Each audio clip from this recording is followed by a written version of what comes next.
Allô. Très heureux de vous présenter l'épisode d'aujourd'hui avec l'artiste Pony. Mais juste avant, je vais vous présenter mon commanditaire. L'épisode d'aujourd'hui est une présentation de GoSeeYou. C'est une application de rencontre québécoise exceptionnelle. C'est une application de rencontre qui, selon sa créatrice, Mélanie Trudel, on la mentionne, femme forte, drôle et passionnante. J'adore communiquer avec elle. GoSeeYou, c'est une application dont l'objectif, c'est que tu la délites de ton téléphone. Son objectif, c'est tellement efficace que tu rencontres quelqu'un et tu ne penses plus aux applications de rencontre qui sont, disons-le, toutes un peu... C'est ça que j'utilise comme terme. Je crois que le... ça décrit bien toutes les applications de rencontre sur le marché. Par contre... GoSeeYou est l'application de rencontre la moins sur le marché. C'est une super application pour plusieurs raisons. Premièrement, je pense que le gros problème, ce qu'on me racontait des applications de rencontre, parce que j'ai jamais utilisé ça, c'est que ça mélange plein de monde. Ça mélange des gens qui ont des attentes différentes. Sur Tinder, tu as autant des gens qui veulent se marier et des gens qui veulent tromper leur blonde. Puis ça va mal ensemble. Ça va pas super bien. GoSeeYou fait des catégories. Exemple, tu as l'application GoSeeYou, que l'objectif, c'est rencontrer quelqu'un, dater, essayer de construire quelque chose, et le groupe Olé. Le groupe Olé, ça, c'est pour les cochons. Il y en a qui disent faire du libertinage. Moi, je dis des cochons. C'est pour le polyamour, ceux qui veulent faire des trips à trois, ceux qui veulent rencontrer, ceux qui veulent faire des trips à trois, rencontrer des couples pour faire des trips à trois, ceux qui veulent juste... il paraît que c'est un truc qu'on m'a expliqué. C'est deux couples qui font l'amour juste côte à côte. Ça leur fait plaisir. Pas GoSeeYou, mais dans l'application GoSeeYou, il y a le groupe Olé. Et ça, il y a tout. Tu veux explorer ta sexualité seul, avec ta blonde, avec ton chum, avec ta blonde, ton chum, ta blonde. Go. Vas-y. GoSeeYou. Truc intéressant de GoSeeYou, ça marche. Ils ont 8 bébés. 8 bébés! GoSeeYou est responsable de 8 bébés. C'est bon. C'est plus qu'Occupation Double. On les salue. Et on salue les gens d'Occupation Double de ne pas se reproduire. Je trouve que c'est très gentil. C'est leur plus grand apport, je crois, à la société québécoise. Ne pas se reproduire. Merci tous les participants d'Occupation Double. Le Québec vous salue. Alors, GoSeeYou, let's go. C'est sur ton téléphone, c'est gratuit, c'est facile de rencontrer. Il y a des petits jeux en plus. Parce que pour rencontrer, c'est un peu difficile. Hey, salut, comment ça va? C'est toujours un peu malaisant. Il y a des petits jeux qui servent à briser la glace. Moi, mon jeu favori, c'est je t'envoie une photo de moi tout nu, puis tu m'envoies une photo de toi tout nu. Moi, je crois que c'est le meilleur jeu pour rencontrer quelqu'un sur Internet. Oh! Ça ressemble à ça tout nu. Intéressant. Voici moi. Oh! T'es intéressé? C'est le fun. Mais bref, chacun joue à ce qu'il a envie de jouer. Mon invité cette semaine, Pony, une artiste peintre, une entrepreneur, une artiste que je suis sur Internet depuis des années. J'admire cette femme. Je la trouve intelligente, brillante, ouverte. Je trouve que c'est les œuvres de Pony, c'est une plaie ouverte. Elle te donne accès à des plaies. Elle prend une plaie et elle fait regarde, ça c'est ce que j'ai en dedans. T'as-tu la même chose? Je trouve ça beau, je trouve ça touchant. Je trouve que Pony a plusieurs qualités. Je suis content d'avoir à mon podcast parce que je crois qu'une des qualités qui sont un peu plus cachées, je crois pour le grand public, c'est à quel point elle s'exprime bien. Elle s'exprime bien sur des sujets difficiles. Elle peut parler de trucs extrêmement profonds, tough, douloureux, et ça passe dans sa bouche, ça passe dans ses mots, ça passe dans ses idées. C'est une grande force. Une autre force de Pony, c'est dans l'art, souvent on dit c'est important de parler de ce qui fait mal. Tu vas là-dedans, il y a des artistes qui parlent de ce qui fait mal. Mais c'est pas parce que tu parles de ce qui fait mal que c'est intéressant. Tu peux être vraiment connecté à ta souffrance et l'art que tu fais avec ça est ennuyant. C'est pas le cas de Pony. Pony parle de trucs difficiles, parle de solitude, parle de désir de connecter avec les autres, d'incompréhension de l'autre, de désir d'amour, de désir de connecter. Et on parle tout le temps super bien à travers ses œuvres. C'est génial qu'elle puisse faire un dessin et tu comprends 11 affaires en même temps. Pony, c'est l'incarnation d'une image vaut 1000 mots. Et ça, je trouve ça vraiment fort de sa part. Un autre truc que j'adore de l'art de Pony, c'est que l'art de Pony n'est jamais tout à fait triste, jamais tout à fait heureux. C'est toujours un mélange des deux. C'est ce que j'aime des œuvres de Pony, c'est que quand tu regardes une œuvre de Pony et que tu fais « Oh, j'ai de la peine », c'est intéressant de poser la question « Pourquoi j'ai de la peine? » Parce que c'est aussi un super beau dessin. Aussi, tu es juste heureux. « Ah! Pourquoi je suis heureux comme ça? » Ça te ramène à toi-même, ça te ramène à comment tu te sens. Et ça, c'est une belle œuvre. Et aussi, un autre truc que j'aime de Pony, c'est que c'est... On dit souvent le terme « art vivant », ce qui... Souvent, n'importe qui dit « Ah, moi, je fais de l'art vivant », souvent, je les ridiculise. Là. « Ah, tu fais de l'art vivant, mais bravo. » Pony, malheureusement, j'utilise l'expression « elle fait de l'art vivant » parce qu'elle fait de l'art qu'on voit dans la rue. Ce que j'aime, c'est que Pony, souvent, elle n'aime pas exposer dans les galeries d'art. Oui, elle est exposée dans les cafés, mais son art, souvent, c'est sur des vêtements. Alors, tu peux être exposé à l'art de Pony par accident, par hasard, et je trouve ça super beau. Je trouve ça beau. Moi, ce que j'aime le plus de l'art de Pony, c'est que des fois, tu as une journée un petit peu maussade. T'as pas pris ton café, t'es pas bien, et tu vois un de ces chandails Hug Life, et tu souris parce que c'est joli. Je trouve ça beau. Je trouve que c'est agréable que son œuvre soit vivant, littéralement, parce qu'il bouge. Son art bouge. Son art peut apparaître n'importe où. Ça me fait rire, un art vivant. Tu t'assois, parce que souvent on dit ça au théâtre ou de l'humour, là, tu t'assois, puis il y a juste du monde qui vit devant toi. Ça, c'est vraiment un art vivant. Tu vis ta vie, et tu vois son art un peu à la Frida, parce qu'il faut savoir que Frida, à l'époque, si j'ai bien compris, l'artiste mexicaine, elle faisait des fresques. Alors, tu pouvais passer devant. Ça, j'aime beaucoup ça. Je pense que Pony aller dans cette idée. Alors voilà, ça c'est ce que j'avais à dire. S'il vous plaît, gang, continuez à commenter n'importe quoi sous mes vidéos YouTube. Ça m'aide énormément à 2 niveaux. Premier niveau, ça aide l'algorithme. Il semblerait que l'algorithme YouTube, quand il voit qu'il y a beaucoup de vidéos, il fait « Ouh, le monde jase, je vais le pousser ». Ça explique aussi pourquoi souvent les vidéos de haine sont autant poussées, parce que quand tu fais de quoi de scandaleux, les gens veulent dire qu'ils sont scandalisés puis ils se chicanent. Alors, s'il vous plaît, commentez n'importe quoi. Commentez votre couleur favorite, commentez un mot, commentez une phrase, commentez comment vous vous sentez dans la journée, commentez quel genre de chapeau vous appréciez mettre. N'importe quoi, ça m'aide. Deuxième niveau, pourquoi ça m'aide? Il y a beaucoup de haine sur YouTube. Beaucoup. Alors, s'il y a plein de commentaires absurdes qui n'ont pas rapport, mettons, ma couleur favorite, ce que j'aime manger, mon animal préféré, puis juste quelqu'un qui fait « Toi, niaiseux! » Cette personne-là a l'air folle. T'as l'air fou si tout le monde déconne et toi, de nulle part, tu... C'est un peu comme à une fête pour enfants. Si par rapport, tu dis « Ben, Israël, ça va faire! » Tu fais « T'as pas tort, mais c'est un peu ridicule que tu nous parles d'Israël. C'est la fête de Joël qui a 7 ans. Pourquoi Israël? Qu'est-ce qui se passe? C'est donc bien bizarre. Joël pleure.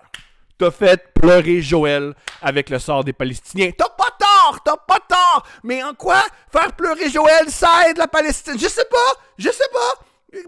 Pourquoi cette lourdeur? C'est peut-être pas l'endroit. Pareil, moi je pense que YouTube, c'est pas l'endroit pour débattre. C'est pas avec des faux noms, en disant ton opinion sur une vidéo, que tu vas faire avancer quoi que ce soit. Je n'y crois pas.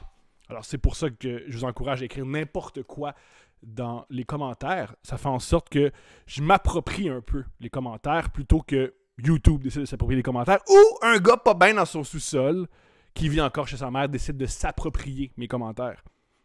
Je trouve pas ça juste. Alors voilà.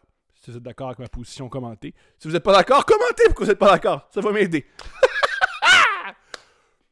C'est à peu près tout. Je suis content. Merci les Patreons. Vous faites en sorte que j'ai pas besoin d'essayer d'envoyer des... J'essaie pas de participer à sucré-salé.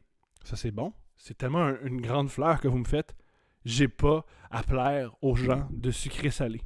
Wow! Je pourrais jamais vous exprimer ma reconnaissance. Sur ce, go see you. Groupe Olé. Photo tout nu. La Palestine. Israël. Pony. C'est un beau mélange. C'est un beau mélange. S'il vous plaît, allez sur le compte Instagram de Pony. Elle fait des belles œuvres. Elle fait aussi des vêtements. Elle les vend elle-même sur le site. Si vous googlez Pony, vous allez tomber sur sa boutique. C'est une grande artiste. Je l'aime.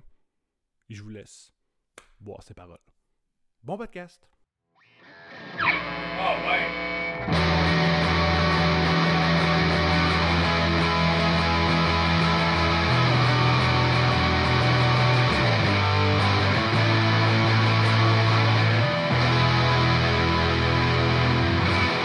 extrêmement froidement. T'es né où et en quelle année? Je suis née à Québec en 1988. Fait qu'à la ville de Québec. Mais je suis juste restée là 1 an. Je connais pas la ville de Québec, je peux pas en parler. J'avais 0 ans jusqu'à 1 an. Puis ensuite, on a déménagé à genre Farnham. Qui est... tu sais, c'est où Farnham? Gatineau, genre? Pas Gatineau, tout à fait, mais Farnham. On a fait quelques petites villes avant de s'installer à Saint-Jean-Terre-Neuve pendant une couple d'années, là. Fait que j'ai été élevée... Mes premiers souvenirs sont à Saint-Jean-Terre-Neuve. Ça ressemble à quoi, là-bas? Ça ressemble au paradis. Terre-Neuve, c'est incroyable. T'es-tu déjà allé à Terre-Neuve? T'as déjà vu des photos genre de l'Islande, puis de l'Écosse, puis de... Pour vrai, il y a vraiment des vibes Écosse-Islande. Ouais, c'est fou raide, là. C'est comme des petits villages de pêcheurs, incroyables, des falaises, l'océan, les baleines qui se présentent en automne pour te faire à l'eau, des icebergs. C'est comme le paradis, là. Terre-Neuve, c'est incroyable, là. Fait que mes premiers souvenirs étaient là. Puis ensuite, Gatineau. un gros fall, là, genre entre les deux tabarnak. Fucking Gatineau, man. Parle-moi de Gatineau, s'il te plaît. J'adore que tu connais... T'es comme un fan de à quel point Gatineau, c'est whack, non? Il n'y a aucune guillemets. Oui, il y a des guillemets, Gatineau, c'est incroyable. Non, pourquoi c'est ça? Je suis pas à l'aise. C'est pas vrai. J'adore tous les gens qui ont quitté Gatineau. Oui, c'est ça. Mais moi aussi, les gens qui ont quitté Gatineau, je suis systématiquement, à chaque fois que j'apprends une nouvelle personne qui vient de Gatineau, comme j'ai écouté le podcast de Adib, justement, puis là, j'ai appris qu'il venait en partie de Gatineau. J'étais comme, yo! Genre, chaque personne qui sort de Gatineau, je suis tellement 100% down. Mais, fait que ça, non, mais c'est ça, ça crée des gens fucking nice parce que fucking rien à faire. Amen. Puis, t'es juste en mode exploration parce que c'est le suburbia ultime. C'est tellement boring. Il y a rien. C'est le comble de la banlieue. Fait que, ouais, I guess que ça te pousse à devenir créatif ou à te mouler à cette vie-là puis à rester là forever. T'as commencé quand à faire de l'art? J'ai commencé à 16 ans parce que je voulais donner un cadeau de fête à mon chum. Tout ça, c'est pour un homme? Oui, Renaud Goujonra, c'est l'homme de ma vie. Mon premier chum. Que d'ailleurs, ce gars-là, pauvre gars, man. Oh my God. J'ai fait attendre 1 an, jour pour jour, avant de faire l'amour avec lui. Parce que tu voulais pas ou parce que j'étais comme 1 an. Non, parce que l'idée d'attendre 1 an. Genre, je sais pas où j'étais. Je suis quand même vraiment comme romantique. Je sais pas à quel point c'est romantique. C'est plus comme de la torture que de la romance. Pour toi aussi? Parce que tu le désirais un petit peu, j'imagine? Pas vraiment. Et guess que à ce moment-là, je savais pas vraiment ce qui se passait avec la sexualité. Comme j'ai eu des expériences vraiment mauvaises plus jeunes, comme d'abus puis des trucs extrêmement trash. Fait que ça a commencé de même. Fait que j'ai eu comme un genre de gros gap de 2 ans, 2-3 ans que je voulais juste un peu rien savoir de tout ça. T'sais. Fait que quand j'ai rencontré mon chum, puis c'est tellement un bon gars, puis c'est encore comme le best dude, puis j'étais juste comme, hey, you know what, I'm starting this shit over, genre, tu sais, je recommence un peu tout ce qui est vie sexuelle dans mon univers, dans ma vie. Fait que j'ai fait attendre 1 an, man. Trop triste. Puis ça a duré comme 25 secondes, obviously. On avait genre tout fait sauf. Yo, c'était tellement de la triche en plus, là. C'était mais comme... c'est très excitant. Ouais, c'était nice. Pour vrai, c'était fou. Comme on explorait des... Tu sais, je veux dire, les gens devraient faire ça aujourd'hui, là. Tu sais, je veux dire, pour vrai, on est un peu déconnectés de toute la sensualité autour du sexe. Si t'enlèves la pénétration, c'est fou tout ce que ça ouvre. Tout.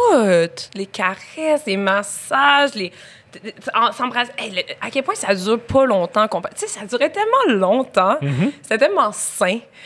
Puis c'est ça. Fait que lui, en fait, ben c'est ça. Je voulais ben, tu sais, c'est ça qui est weird. Tu sais, il y a bien du monde qui sont illustrateurs ou dessinateurs qui font ça depuis son kid. Ils sont comme, j'ai toujours dessiné. Non, vraiment pas. J'ai toujours été fucking poche en dessin. Puis je me considère encore fucking poche en dessin, là. Genre, je suis pas bonne en dessin, là. Moi, je suis pas une illustratrice, là. Pour vrai, je suis une idéatrice. Tu sais, j'ai des bonnes idées, j'ai des bons concepts. Ça, c'est ma force dans la vie. Dessiner, pour moi, c'est fucking forçant, puis ça me fait chier. Ah, je t'imaginais 100%. dessiner pour relaxer. Ah, non, wow! c'est pas relaxant. Yo, tu sais, comme...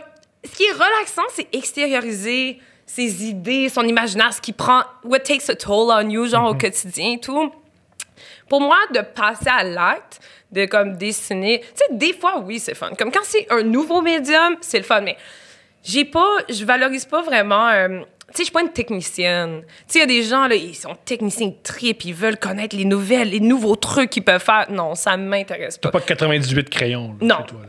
J'ai comme le même Sharpie qu'il y a genre 15 ans. Genre, puis que, pour vrai, puis c'est super récent. Là, j'en parle avec comme excitation parce que c'est super récent que je suis en paix avec ça. Parce que c'est ce qui a nourri aussi mon grand sentiment d'imposteur qui a duré 1000 ans. Le fait que je me sentais pas comme une vraie artiste, j'étais comme « Why am I not enjoying this? » T'sais, pourquoi c'est pas le fun pour moi de dessiner? Pourquoi je devrais triper, je devrais être en transe, je devrais être dans le flow, tu sais, le state of flow dont on parle beaucoup en tant qu'artiste. Dont on parle, donc j'ai jamais observé. Oh non? OK, ben, que t'as jamais quoi? J'ai jamais observé ça chez les autres. Chez moi, je le vis un peu, mais je crois que c'est plus un mythe qu'autre chose. Ouais, moi, je l'ai vécu. Moi, je le vis. Moi, je le vis quand je compose des tunes. Je le vis quand je freestyle à la maison, genre tout seul. Je le vis quand je suis dans des échanges avec d'autres. Que ça, tu sais, je pense à un jam, un band qui jam. Des fois, tu peux tomber là-dedans. C'est comme si tu étais connecté à une espèce de fontaine, là, de création. De création, tu sais. Puis, non, moi, je l'ai vécu certainement, mais c'est ça. C'est pour ça que mon sentiment d'imposteur était régulièrement nourri parce que je sais c'est quoi ça, puis je le vis, mais je le vis pas en dessinant. En tout cas, c'est très rare. Dans la peinture, des fois, oui, quand c'est quelque chose de plus organique, quand c'est pas genre une tablette graphique, oui, je peux tomber là-dedans. Mais toi, tu dis que t'as jamais vécu ça? Comme quand t'écris, tu t'es jamais senti comme, oh, comme... Ça sort tout ça. Non! Pourtant, t'es tellement prolifique, je suis comme shit, man. J'ai comme l'impression que des fois, ça doit juste couler de même. Non, c'est drôle parce que je suis très heureux de te rencontrer parce que mon éthique de travail, je l'ai volée à un illustrateur qui s'appelle Robert Crumb. OK. Et lui, c'est un illustrateur autiste qui dessine tout le temps. Nice. Il dessine tout le temps. Puis je me suis dit, c'est pas normal que lui dessine tout le temps. Et moi, j'écris pas tout le temps des blagues. Fait que j'ai volé. J'ai fait, je vais faire comme lui. Et ce qui est cool de tout le temps, quand tu dis que je suis prolifique, c'est que si tu écris tout le temps, tu réfléchis plus et t'as plus de punchline, t'as plus de règles. Alors tout ce que tu dis, c'est la vérité. Puis c'est là que c'est drôle.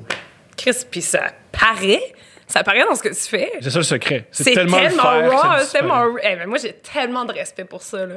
J'ai tellement de respect pour ta démarche, pour vrai, parce que, de un, c'est fucking hilarant. T'es comme de loin, genre... T'es malade, là, tu sais. Ça fait tellement longtemps, puis it never got boring. Genre, c'est toujours comme... Je pense que ça rejoint en Chris le désir de, comme...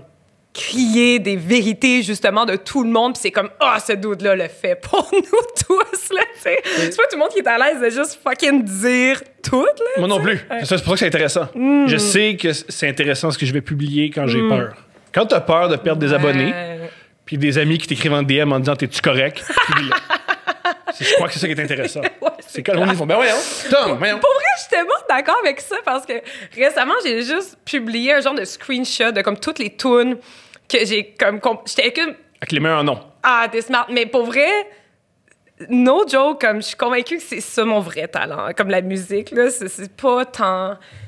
Là. En tout cas, bref, mais c'est la conceptualisation, là, je pense, là. En gros, mais est-ce que ça vient naturellement, puis tout le temps, puis c'est comme un flow éternel là, Mais pourtant, je suis fucking musicienne, je sais pas comment les mettre en... Tu sais, il faudrait vraiment que je m'assoie avec quelqu'un qui est comme, OK, ben voici, c'est ta mélodie, puis etc. Là. C'est le début, là, c'est un sketch, mettons, là, tu sais. Mais... il y a du monde qui était juste comme, t'es-tu correct? Comme, t'as l'air dingo, un peu. C'est pas beaucoup de personnes. La majorité ont super bien réagi. Mais pas mal de gens étaient comme, are you good, genre? Ou comme, tu sais, tu vois, surtout que je suis une fan, comme, puis les gens sont pas habitués à ce genre de contenu-là de moi. Tu sais, je pense que comme, il y a du monde qui sont juste comme, t'es qui? Mais moi, je suis comme, ben, ça, c'est fucking moi, genre. Ça, c'est moi le plus au monde. C'est moi for real. Fait que, tu sais, il y a comme une espèce de liberté, puis j'ai pas remis en question, genre, une seconde de poster ça, parce que j'étais comme, c'est tellement authentique, esti, genre, comme ça, c'est moi pour vrai, puis à un moment donné, pour commencer à, justement, comme toi, ça fait des années que t'es juste comme... Puis je pense que j'ai toujours été authentique, mais...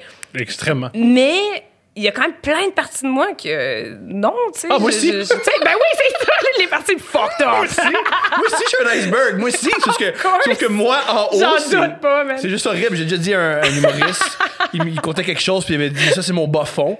J'ai dit, moi, j'ai fait ça il y a 3 semaines. Et j'ai répondu, toi, ton bas fond, moi, c'est mon 60e étage. C'est juste. Mais ça m'intéresse, un truc qui me fascine chez toi, c'est que si ton art est très, très, très toi et très cru. On peut savoir, on peut avoir une idée de comment tu te sens si on regarde ton art. Ouais. Ok, génial. Non, mais tu sais, on en reparle. Ouais, mais je pensais dans les derniers jours, c'est pour ça que je réagis de même, mais vas-y. Pourquoi? Ben parce que...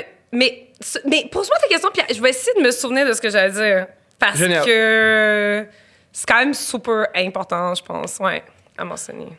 J'ai une question à 2 volets. Le premier volet, c'est commencer à s'exposer autant.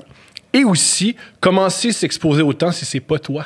Si, mettons... Ouais, je comprends. Mais c'est 100% moi, mais comme tu dis, c'est exactement, tu l'as illustré de la meilleure façon, c'est le sommet d'un iceberg. Puis il y a plein d'affaires que pour plein de raisons, étant donné que je suis quelqu'un... Fait que, OK, je réponds à tes questions. Toi, t'es tellement organisé dans tes pensées. Moi, je suis fucking diffuse. Fait que j'essaie vraiment c'est différent. Le but, c'est que... Mais tu me ramènes, t'es bon. Moi, je suis un ancre, puis toi, tu te promènes autour. Puis si jamais tu te perds, ouvre les yeux, puis viens vers moi. Parfait. Fait que dans le fond, je suis moi, tu sais. Fait que ça, je suis comme à l'aise avec tout ce que j'expose, entre guillemets. Mais c'est une partie de moi. Après ça, pour l'autre volet, ben... ça me fait rien.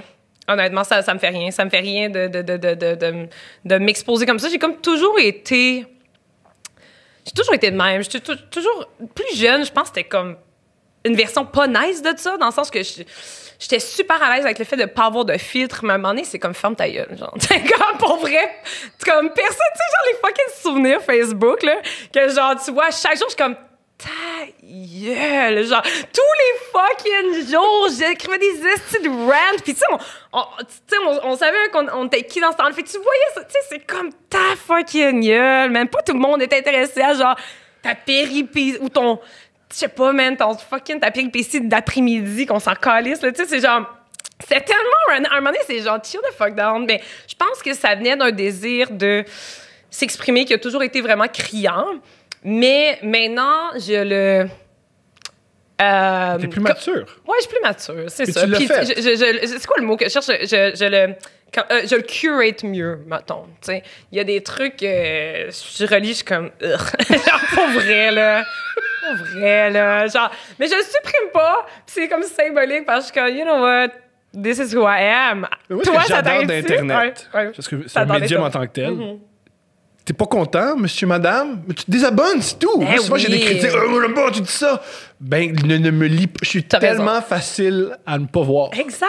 T'as tellement raison, c'est vrai. Puis, mais ce qui était triste pour moi, je pense, c'est que c'est sur Facebook, puis tous mes amis proches étaient fucking gênés de ça. Puis il y a plein de monde, je pense, qui trouvaient ça drôle ou genre divertissant ou whatever. Mais mes amis proches étaient comme... Tu gosses. Puis là, je sais pas, peut-être que j'avais pas les bons amis, je sais pas. C'est ça. Je pense que peut-être qu'ils m'acceptaient pas. C'est comment avoir des gens cool autour de soi qui... L'image, c'est tout.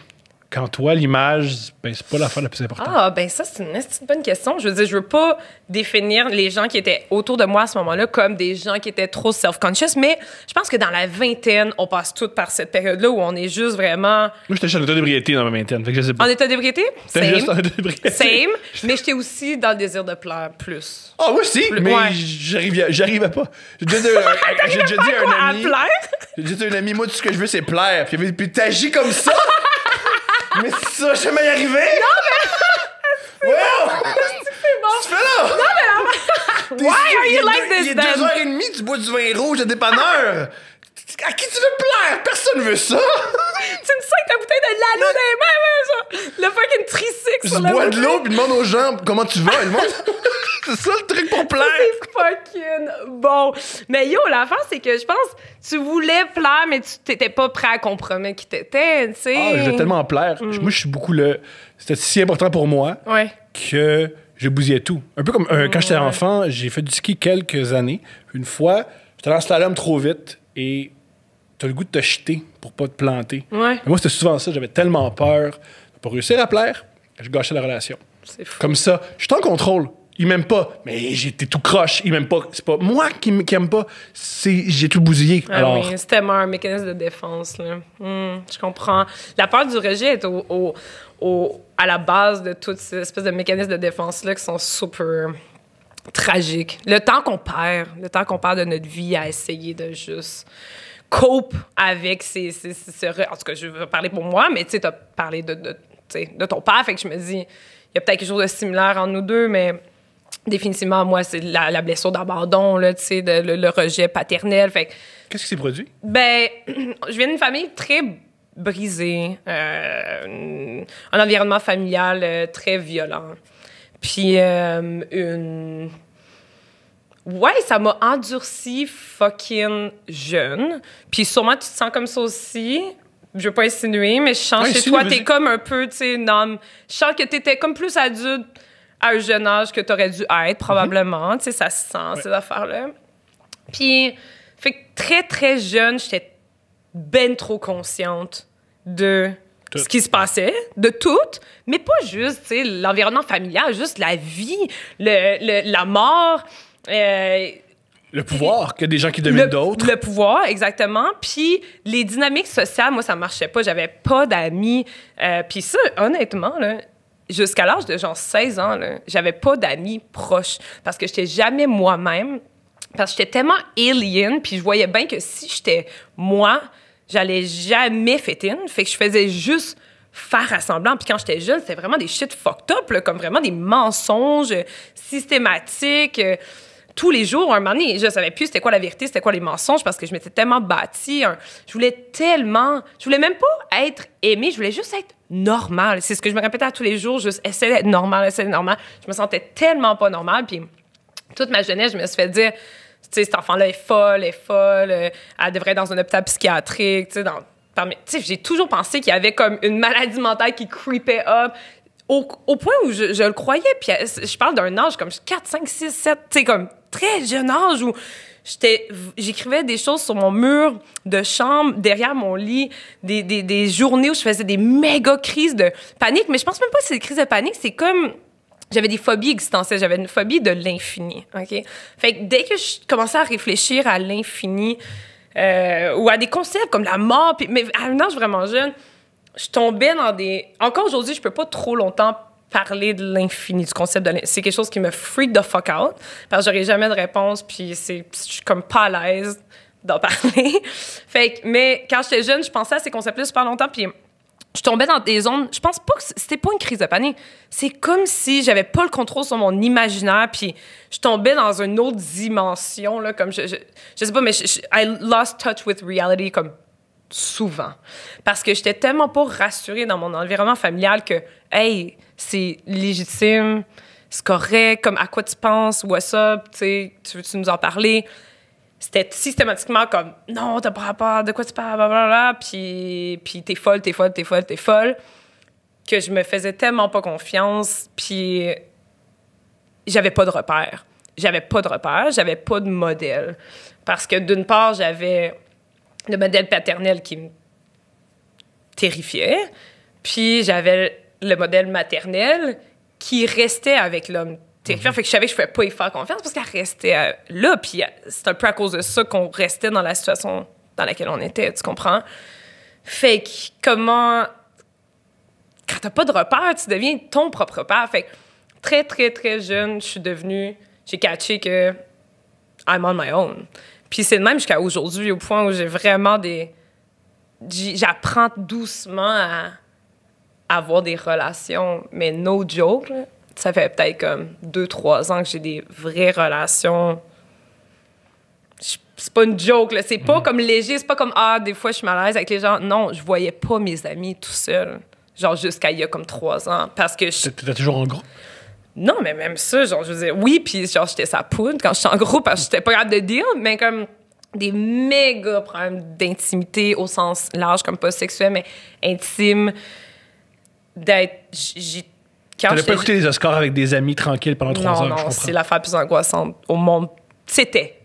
Aujourd'hui, je suis tellement fucking reconnaissante envers les expériences que j'ai eues dans les dernières années parce que ça m'a tellement fait grandir à ce niveau-là, mais c'était méga problème là, qui est resté comme toute ma vie. Que je suis juste inconfortable d'être seule avec les gens. Tu sais, même ça, là, ça aurait été genre impossible il y a comme 3 ans où je serais ici, mais je serais tellement pas moi-même. Là. Je serais tellement self-conscious. C'est un bon truc, tu mets un masque. C'est le truc pour passer, c'est le truc pour passer au travers de n'importe quoi. Ben, c'est ça, mais à un moment donné, le masque, c'était juste comme tabarnak, man. J'ai une vie, soufflant. comme je vois-tu passer ma crise de vie à faker? Genre, non. Puis c'est même pas faker, c'est juste comme fucking amplifier une facette de toi. Ben, je sais pas si t'es comme moi, mais moi, très jeune, un truc que j'ai développé, c'est je comprenais ce que t'attendais de moi, puis je te l'offrais. Ben, ça dépend des relations. Mais je comprends ce que tu veux dire. Je pense que dans les contextes sociaux, tout ce qui est comme sentiment, amis et amour, oui. Mais à la maison, j'étais tellement... Ça, je suis quand même down avec comment j'ai réagi, quoique ça m'a pas servi. Je sais pas si ça m'a servi. Faut non. survivre. Ben oui, c'est ça. C'est que j'étais en... Non, j'acceptais pas de me faire dominer, genre. Tu sais, j'avais un frère et une soeur, puis... Eux ont géré ça différemment, mais moi, c'est pour ça que je me faisais dire comme t'es folle. Puis carrément, mes parents étaient comme j'abandonne. Fait que j'étais comme un peu laissée. Je suis comme un enfant sauvage. Non, mais c'est pas une joke, là. C'était vraiment ça. Puis ma soeur et mon frère, ils étaient full à l'école. Moi, j'étais juste. Tout ce qu'ils me demandaient de faire, je faisais le contraire parce que j'étais comme why would I want to. Comme pourquoi je te ferais ça? Genre, toi, qu'est-ce que tu. Tu sais, toi, tu me fais sentir comme de la merde, puis genre, tu veux ça en échange, tu veux que j'ai des bonnes notes, tu veux que. Fait que toute ma vie, c'était ça. J'essayais de me faire comprendre puis entendre que comme dude, shit is fucked up puis il faut qu'on décalisse, genre. Puis au lieu de se faire écouter, c'était comment t'es... Whatever, non, t'es folle, ta gueule. Puis... Mais j'ai jamais comme cédé, tu sais, au point où je me battais, genre, tu sais, physique. Tu sais, c'est genre non. Non, genre, fait que... Tu sais, quand tu dis... T'exposer, c'est-tu difficile et tout? Je pense que ça vient peut-être de ça, de l'espèce de comme... Je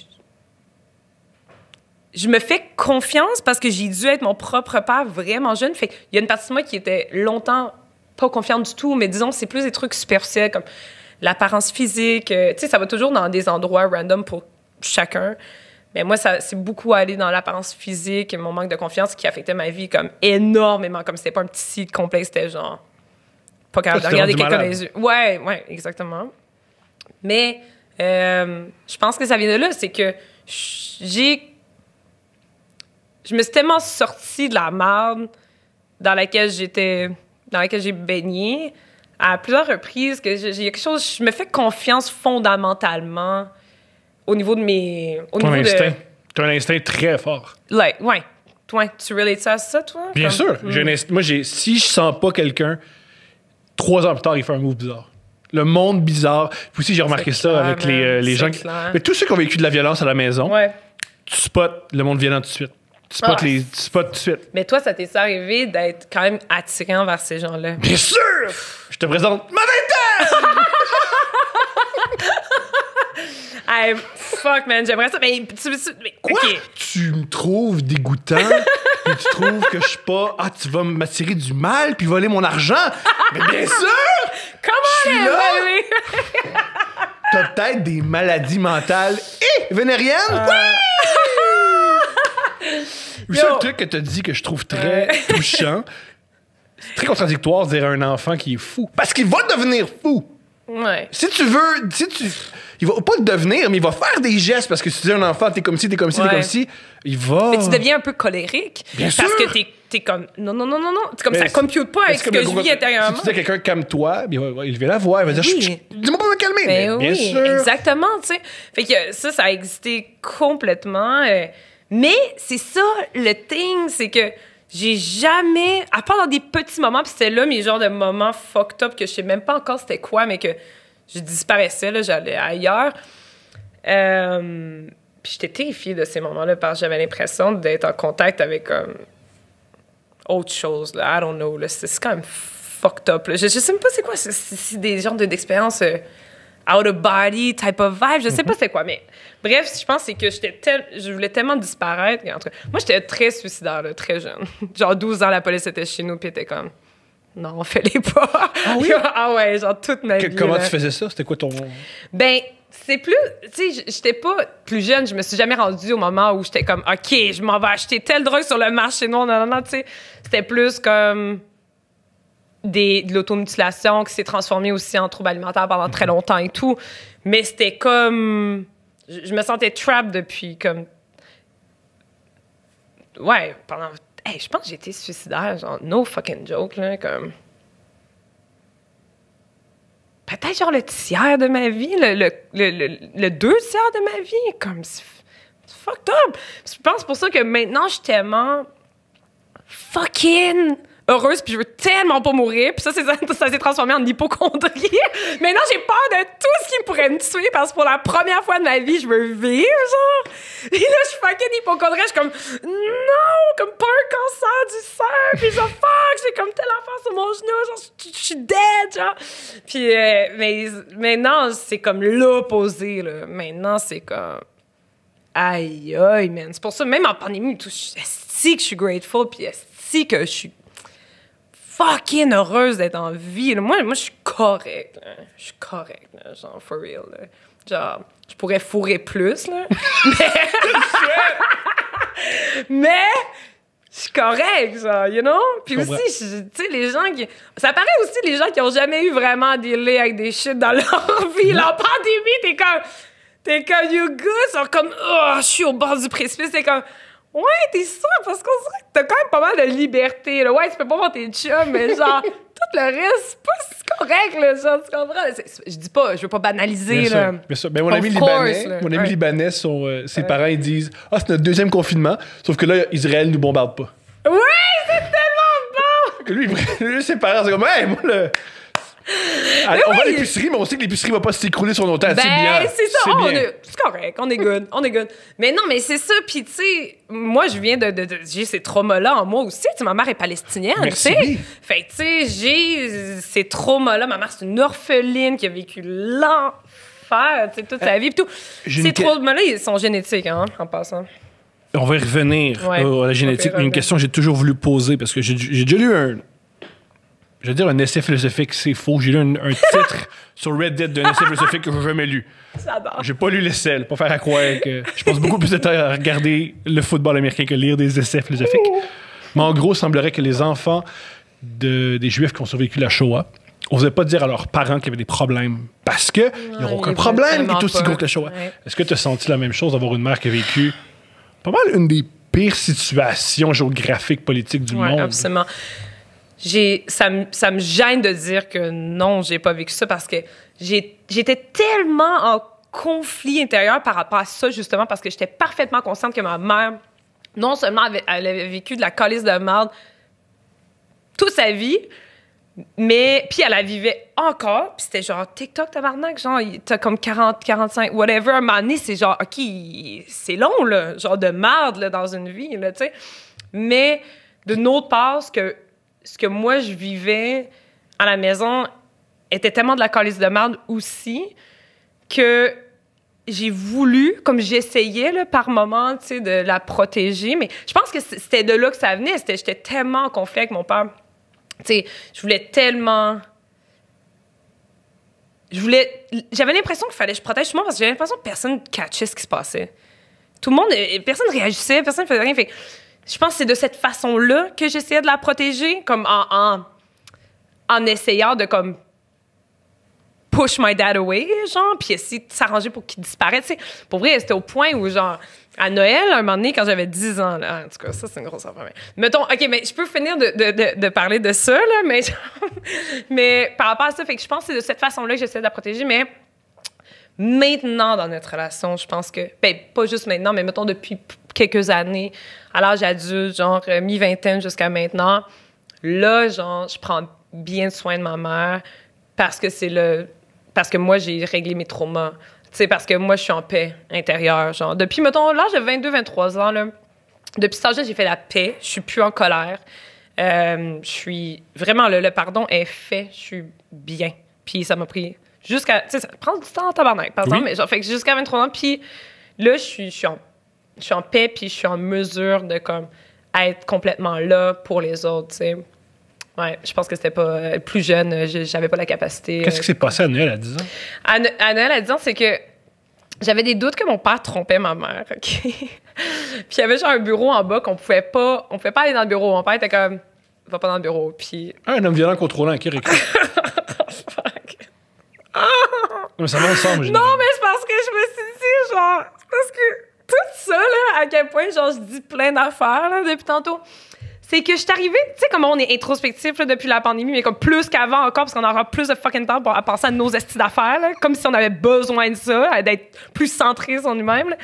Mais genre, je suis arrivée à une conclusion que c'était pas par rapport à ça, mais c'était par rapport à mes relations passées, que Chris, c'est mon histoire, genre. Puis à un moment donné, de continuer à protéger tout le monde forever, ça fait que moi, je vis avec du poison intérieur, genre, depuis fucking longtemps, puis ça fait mal, puis ça me tue, tu sais. Fait que, tu sais, mais c'est des genres de situations que tu parles pas, là, par respect, puis parce que je suis en paix avec, aujourd'hui. Je suis en paix, puis je suis contente de dire que je suis en paix, puis je suis contente de voir qu'il change comme doucement, pour vrai. Puis ça me rend, pour vrai, heureuse. J'ai pas d'amertume envers lui. J'ai passé ces stades-là. Je suis en paix, je suis good, je suis contente. Mais c'est mon histoire, genre. Fait que, tu sais, pendant tellement longtemps, j'ai pas parlé de ces choses-là. En fait, c'est la première fucking fois que j'en parle for real parce que c'est ma vie, là. Tu sais, à un moment donné, comme de pas parler, de pas. Oui, il y a quelque chose de peut-être noble ou grand. I don't know. I don't even know anymore. Puis tu donnes beaucoup aussi, là. Personne peut te critiquer en disant ouais, tu ne donnes pas beaucoup de toi, tu donnes déjà beaucoup, là. Fait que c'est quand même que tu gardes un. Non, mais c'est des choses importantes qu'on garde souvent. Tu sais, comme hier, j'écoutais l'entrevue de Virginie Fortin, là, tu sais, par rapport à... Je sais pas si t'as vu l'extrait de Deux hommes en or, là. Puis, dans le fond, elle s'est fait questionner par rapport au truc de Julien Lacroix et tout. Puis, je voyais comment elle répondait, puis...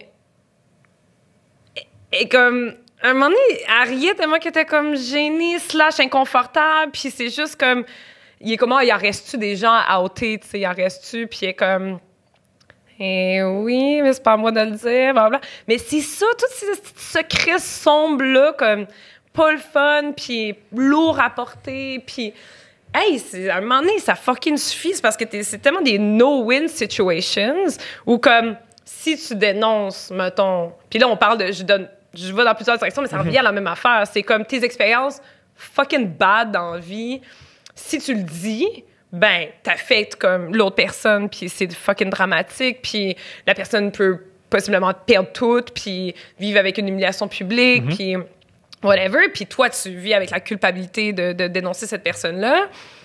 Et l'alternative, c'est quoi? C'est de garder tout en dedans, puis de fucking développer un cancer, là, tu sais, à un moment donné, comme... T'es jamais gagnant. Mais t'es jamais gagnant. J'ai une petite nuance par rapport à ce que tu viens de décrire. Vas-y.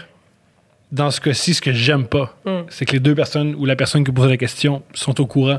Ben oui. Alors, ils mettent le blâme sur Virginie. Ouais. Toi, totalement.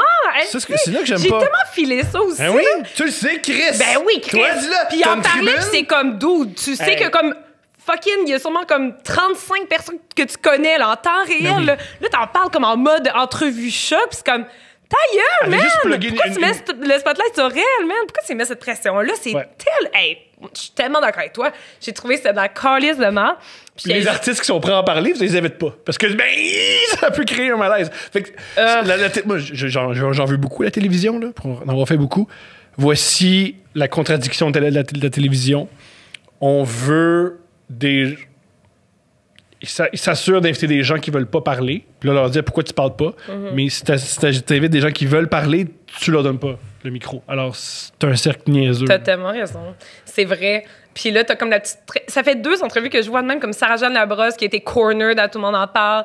Puis Virginie qui est comme cornered. Toujours des femmes, hein? Toujours des fucking femmes. Je suis à bout, genre, sérieusement. Je suis à bout. Pour vrai, c'est toujours...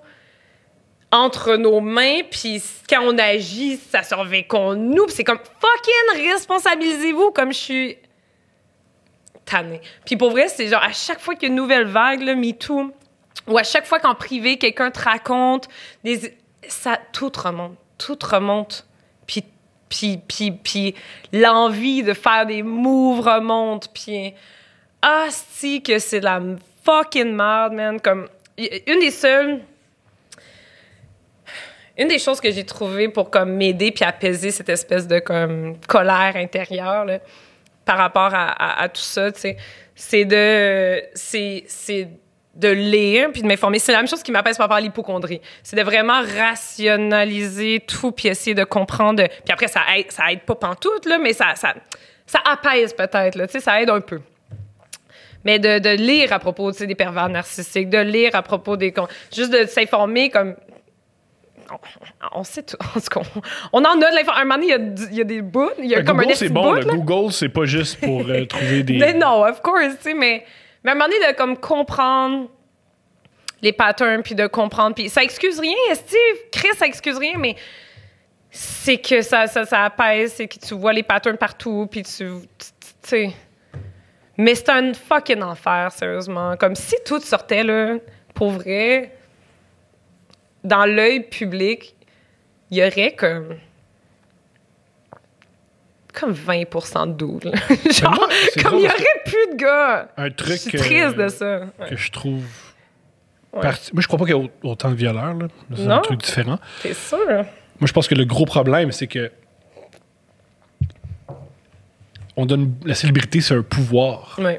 C'est pour la même raison qu'il ne devrait pas avoir des Jeff Bezos qui valent des centaines de milliards. Oui. Je pense pas qu'il doit y avoir des gens qui sont aussi adulés pour un personnage. C'est pas vrai qu'on est ici. Je crois que le gros problème, c'est la célébrité. Ce qui va mourir, je crois, dans les prochaines années, j'espère qu'il va s'atténuer, c'est la célébrité. C'est mettre je pense que c'est ça pour vrai. Ah, je suis convaincu. Je pense que c'est un facteur, mais je pense que ces gens-là étaient... Comme moi, tous les gens, mettons, que je connais, là, qui sont sortis ou pas sortis, qui ont été abusifs, c'est des gens qui ont des traits de pervers narcissiques ou qui ont des comportements abusifs depuis leur adolescence. Là. Comme ça s'est pas développé. C'est curieux que tu dises ça. On a parlé à Couple ouvert, on a parlé de Julien Lacroix. Et dans les commentaires YouTube, il y a un gars qui a dit, je sais pas ce que ça vaut, ça reste un commentaire YouTube. Il dit, j'étais là au secondaire avec Julien, c'était pareil. Ouais, c'est ça. C'était pareil. Ben, c'est ça. Ben... Moi, c'est mon feeling mais après ça, je connais ce que je connais. Je vois ce que je vois autour de moi. Puis c'est pas des choses nouvelles. Je pense que ça peut amplifier un comportement, définitivement, mais ça apparaît pas du jour au lendemain. Tu sais, pour être comme un abuseur sans remords, après, il y a toutes sortes de différentes personnes, mais là, je parle spécifiquement, mettons, de pervers narcissiques, là. T'es basically comme...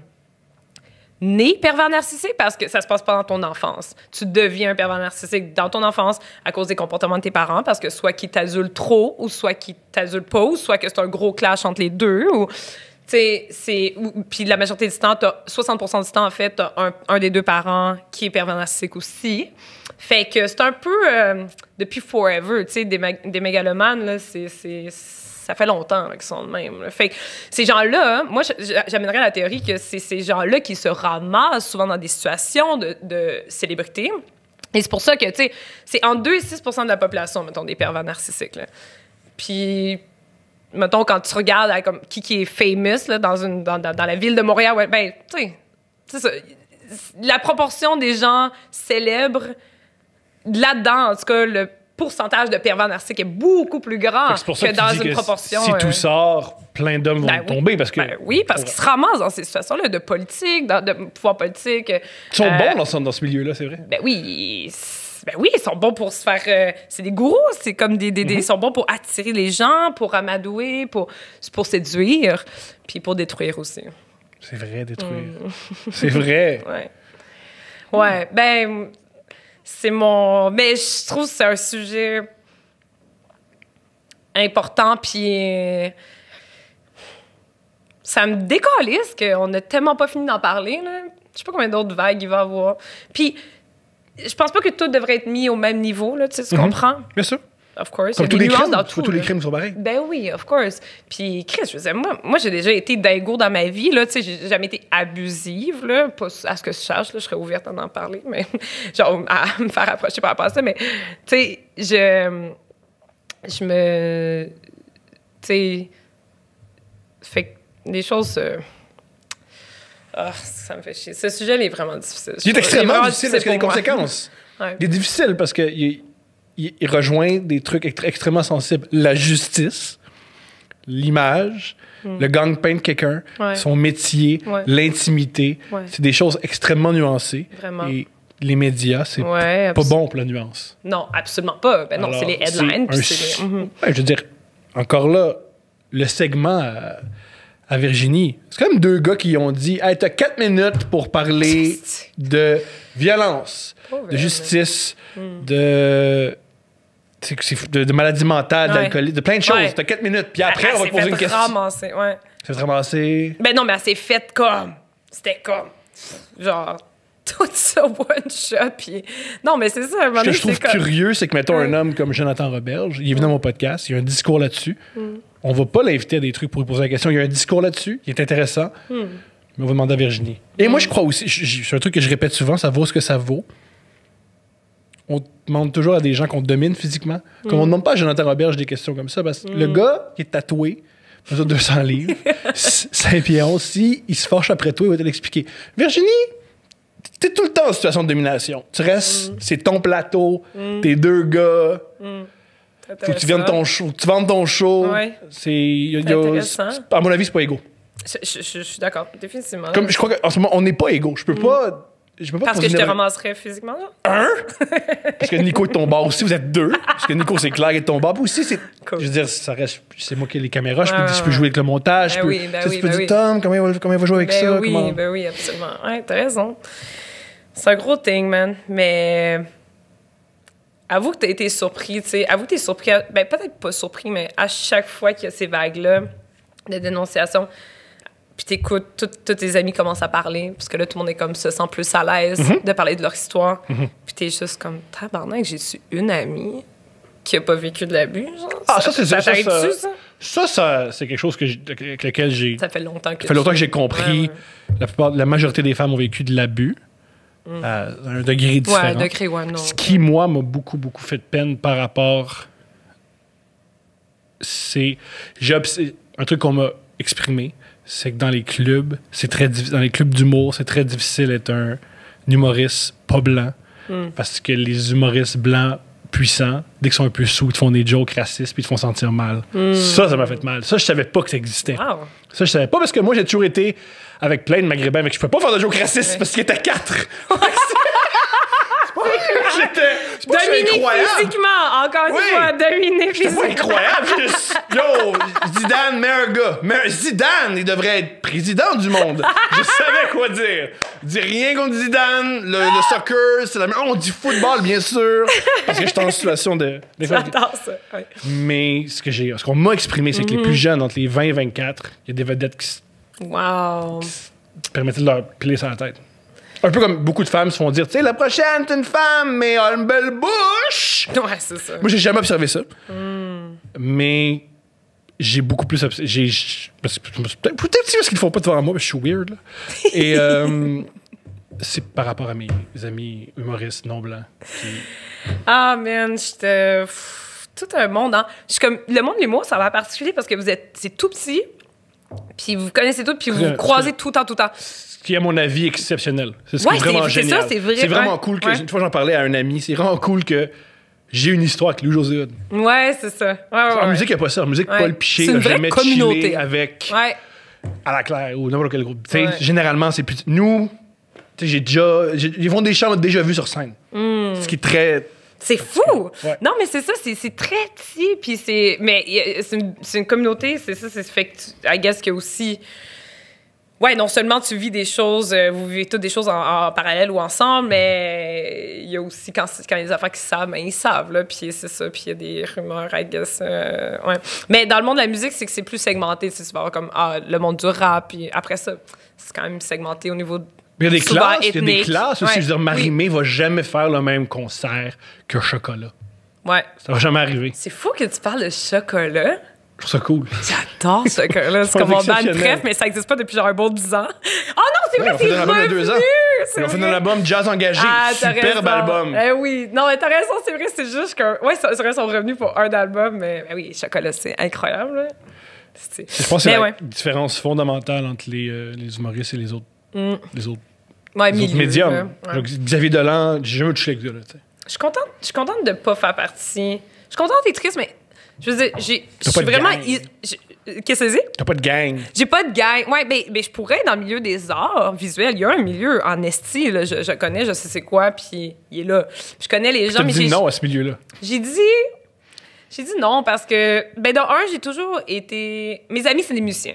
Fait que j'ai toujours plus chillé avec des musiciens par juste hasard, association, parce que c'est mes amis, tu sais. Fait que à un moment donné, c'est ça qui arrive aussi, c'est le plus que tu baignes dans... Fait que c'est plus ça qui est arrivé dans mon cas, mais reste que j'avais une certaine distance par rapport au monde de la musique parce que je suis pas musicienne. Fait que, ouais, j'ai toujours été un peu comme loner, genre, de mon bout, puis... Mais je dirais que je suis plus rattachée au monde de la musique, définitivement. Crois-tu que ça t'aide en tant qu'artiste visuel parce que t'es pas vraiment imprégné par les autres? Parce que Je pense que oui. Ben, très jeune, je m'étais comme donné l'obligation de pas être influencée par... Tu sais, vraiment, je faisais de la non-éducation, là, vraiment jeune, parce que je voulais... Pendant que je forgeais mon style, parce que je voulais absolument pas être influencée par personne. À un moment donné, on a un cerveau subconscient qui prend des décisions pour nous, puis comme, reste que t'es quand même influencé, veux pas. Mais ça, fait que ça, je pense que c'est venu comme plus jeune, mais non, je pense juste qu'il y a quand même des dynamiques de compétition qui me plaisent pas dans ce type de communauté-là, puis j'aime pas la compétition. Ben, je suis fucking compétitive, en fait, mais j'aime pas être mise en situation de compétition professionnelle. Ça m'intéresse pas fuck all, parce que je sais que ça égale dénaturer son art ou enlever de l'authenticité. Ouais, ça fait mal, puis ça... Oui, absolument. Puis ça... Il y a de l'authenticité qui est retirée de ton œuvre dès que tu penses à « Ah, je dois être meilleure que telle personne » ou les motivations sont juste plates, puis ça m'intéresse pas. Ça m'intéresse pas d'être là-dedans. Puis j'ai toujours quand même assez bien réussi à ne pas me sentir en compétition... Ne pas me sentir en compétition. Puis pendant longtemps, c'est parce que je checkais fuck all ce qui se passait. Fait que j'avais aucune idée c'était qui mes compétiteurs. Mais aussi, juste...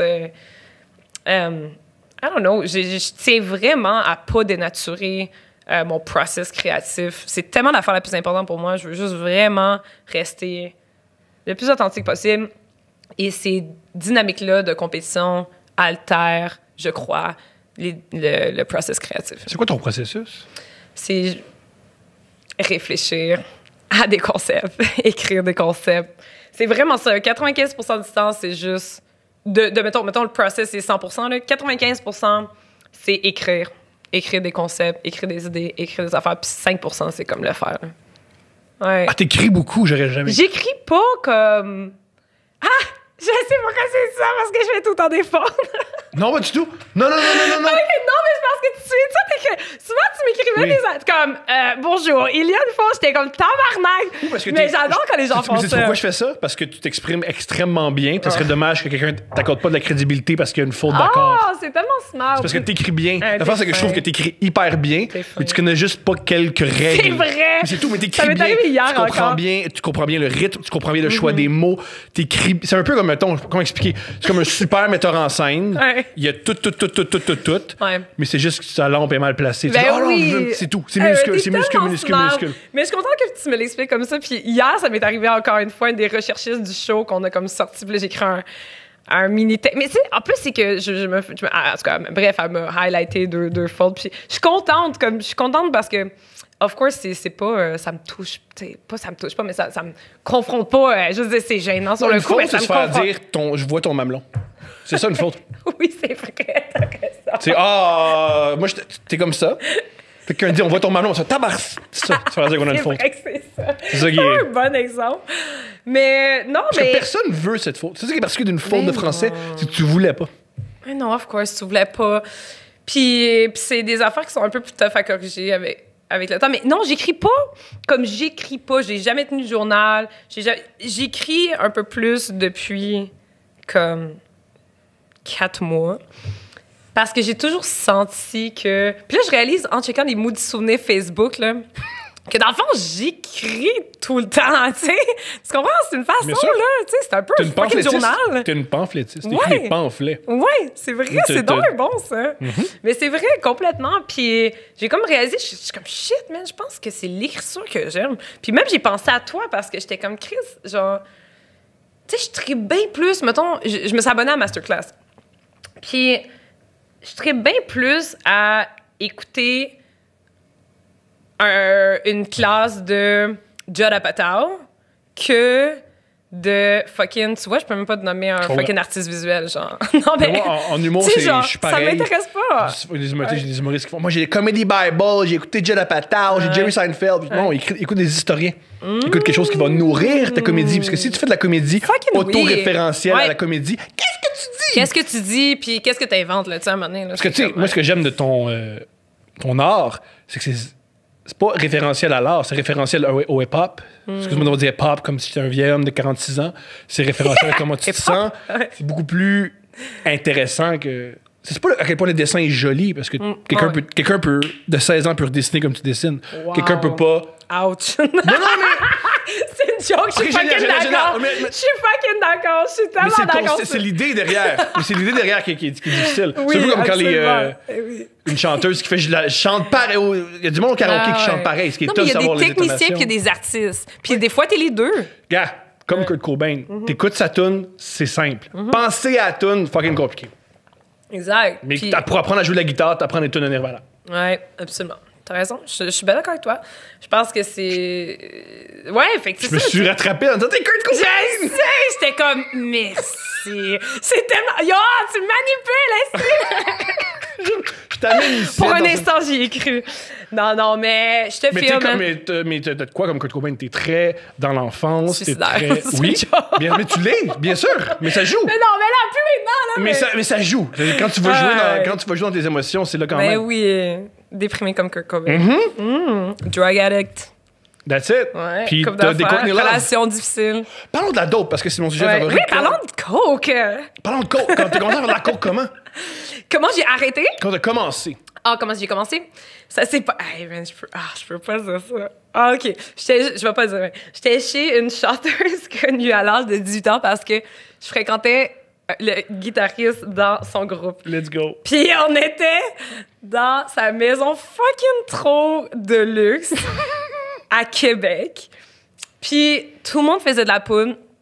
Puis moi, j'ai toujours su... À ce moment-là, j'étais anorexique, OK? Puis je savais que la poudre, c'est un peu la drogue qu'il fallait pas que je fasse parce que j'allais trop aimer ça. Parce que de 1, ça coupe la faim. De 2, ça donne la confiance. Puis ça donne l'énergie de 3, tu sais. Fait que c'est pas mal la drogue parfaite pour quelqu'un qui est anorexique, qui a fucking faim tout le temps, qui a aucune confiance en soi, puis qui a aucune énergie parce que t'es comme sur le bord de la mort au quotidien, tu sais. Fait que je savais qu'il fallait pas que je le fasse, puis mais je me disais, man, tu sais, je traînais à l'esco là, toute ma vie. Là. Je veux dire, on s'entend que comme à un moment donné, ça allait se passer. Fait que il y avait son petit cousin. Non, mais c'était mon destin, tu sais. Il y avait son petit cousin qui était là. Maintenant, on se ramasse ça dans les toilettes. On était 3, puis quelqu'un en sort, puis j'ai dit, je veux en faire. Puis comme 5 minutes avant, le gars que je fréquentais, puis il était bienveillant. C'est vraiment un bon gars. Il m'avait dit, Gab, touche pas à ça. Pour vrai, promets-moi que tu toucheras pas à ça. Tu sais, j'ai peur que ça colle. Tu sais, j'ai peur que ça colle trop. Puis, comme de fait, moi, quelqu'un qui me dit de pas faire quelque chose, je fais le contraire. Fait que j'ai fini par en faire à ce moment-là. Puis ça a été une espèce de comme déclic. Le lendemain, j'étais encore sur un high. Dans l'auto, justement, je suis dans une situation d'intimité où est-ce que le gérant, puis moi, le gérant me ramenait à Montréal, puis j'étais dans l'auto avec lui, puis justement, je suis tellement inconfortable. J'ai jamais pris d'Amigo. Tu sais, j'en ai pris, mais avec d'autres mondes, mais c'est la pire situation de ma colère de vie, là. Être avec quelqu'un comme 2 heures de temps, puis faker des conversations, puis juste être avec un inconnu, puis se sentir jugé, puis... Bref, le high était encore un peu là, puis j'ai pu comme semi-tolérer cette ride-là. Fait que, tu sais, je voyais les effets, comme comment ça pouvait comme réparer des méga problèmes d'intimité, de confiance que j'avais. Puis c'était pas comme, yes, j'ai trouvé mon... Of course, je voulais pas commencer la cocaïne, tu sais. Mais c'est juste que... J'ai collé, man. Je me suis attachée à ça, puis ça réglait bien des affaires. De manière superficielle. C'est quoi la vie d'une cocaïnomane? C'est plein de cachettes. C'est pas le fun. sais. Parce que moi, c'était pas le genre de truc... moi, j'ai jamais fait ça... C'est pas vrai que j'ai jamais fait ça, mais très rarement fait ça avec des gens. C'était toujours tout seul. Okay. C'était toujours comme... Je prends un shot, je fais une ligne de poudre, puis je m'en vais au Quai des Brumes, là. Je me prime, je marche, j'écoute, genre une tune primante. J'arrive, puis je suis prête à confronter des gens, prête à socialiser, prête à vivre. Comme les autres, ça a l'air tellement simple de juste vivre puis enjoy. Mais moi, j'enjoyais pas du tout les situations sociales. Puis c'était toujours un défi. Puis là, ben, c'était tolérable. Puis ça, c'est une vérité par rapport à la cocaïne. Par contre, c'est que c'est pas comme toutes les drogues, je pense. Mais non, je vois tout ça comme ça. Tu sais, je fais encore comme de la MDMA, mettons, 2 fois par année. Je trouve que c'est comme la drogue que j'aime, puis que c'est comme ma récompense 2 fois par année. C'est horrible de dire ça. Mais c'est comme beau. la seule. Je trouve ça beau. Ben, tu sais, j'ai pas de dépense à la MDMA, de 1. Tu sais, fait que c'est pas un problème. Je sais que c'est pas un problème. C'est une fois. Moi, je trouve ça correct, la drogue. Le problème, c'est être dépendant, tu sais. Fait que si t'as des issues avec telle drogue, puis la MDMA, je veux dire, bref. Mon thing avec la drogue, c'est que j'ai appris tellement avec la cocaïne parce que j'ai appris... C'est triste de dire ça, mais je le crois, puis je suis pas gênée de le dire. C'est comme si je touchais à mon potentiel si je réglais mes fucking problèmes, genre. J'ai exactement comment je me sens. Ouais? Ouais. Moi, T'as vécu ça? Moi, j'ai vécu... Ce que tu viens de dire, je l'ai vécu avec les amphétamines. C'est grâce aux amphétamines que je me suis inscrit à l'École nationale de l'humour. Oh, shit! Parce qu'après les amphétamines, j'étais plus léger, je faisais plus de blagues, puis j'aimais faire des blagues. Puis je me suis dit, je peux peut-être faire des blagues dans la vie. Puis peut-être 2-3 ans plus tard, que j'ai... moi, j'ai arrêté de faire des amphétamines grâce à l'École nationale de l'humour. Ah, ouais? Parce que je me suis dit, je vais rentrer à l'école, puis j'en ferai plus de dope, j'en ai plus fait. Wow! J'ai bu, là! J'ai plus en tabarnak! Ouais, je faisais plus d'amphétamines. À l'école, mon surnom les profs m'appelaient lèvres rouges. Non! Parce que je buvais du vin du L'après-midi, dépanneur. genre. Puis j'avais toujours les lèvres rouges le lendemain. Fait qu'ils m'appelaient lèvres rouges. Hey, Ouais. c'est fou! Et comment t'as réussi à arrêter juste de même? Les amphétamines? Ouais. Comme cold turkey ou... Ouais. Ok. J'ai arrêté ça cold turkey. Parce qu'il y a la fois où j'ai fait de trop. J'ai fait la fois de trop. Qu'est-ce qui s'est passé? J'ai passé 8 heures à me masturber sans avoir d'érection. Puis je me suis dit, c'est la vie la plus ennuyante du monde. Puis j'ai arrêté. Oh, shit. Il y a Wow. toujours la fois où tu fais, c'est ridicule.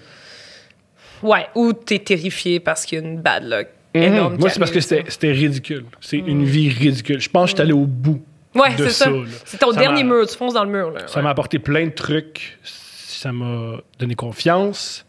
Ça m'a donné des amis. Ça m'a ouvert les yeux. Ouais. J'ai compris des choses sur moi. Mais une fois que c'est compris, passons à autre chose. C'est ça. Tu sais, je relate tellement à ça. C'est exactement ça que je me suis dit quand j'ai arrêté. C'est.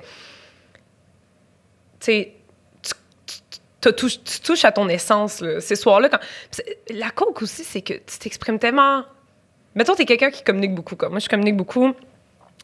Je me suis beaucoup fait dire que j'étais stupide quand j'étais jeune. Genre, ben, dans le nid familial, t'es stupide, genre conne, genre bonne à rien, whatever.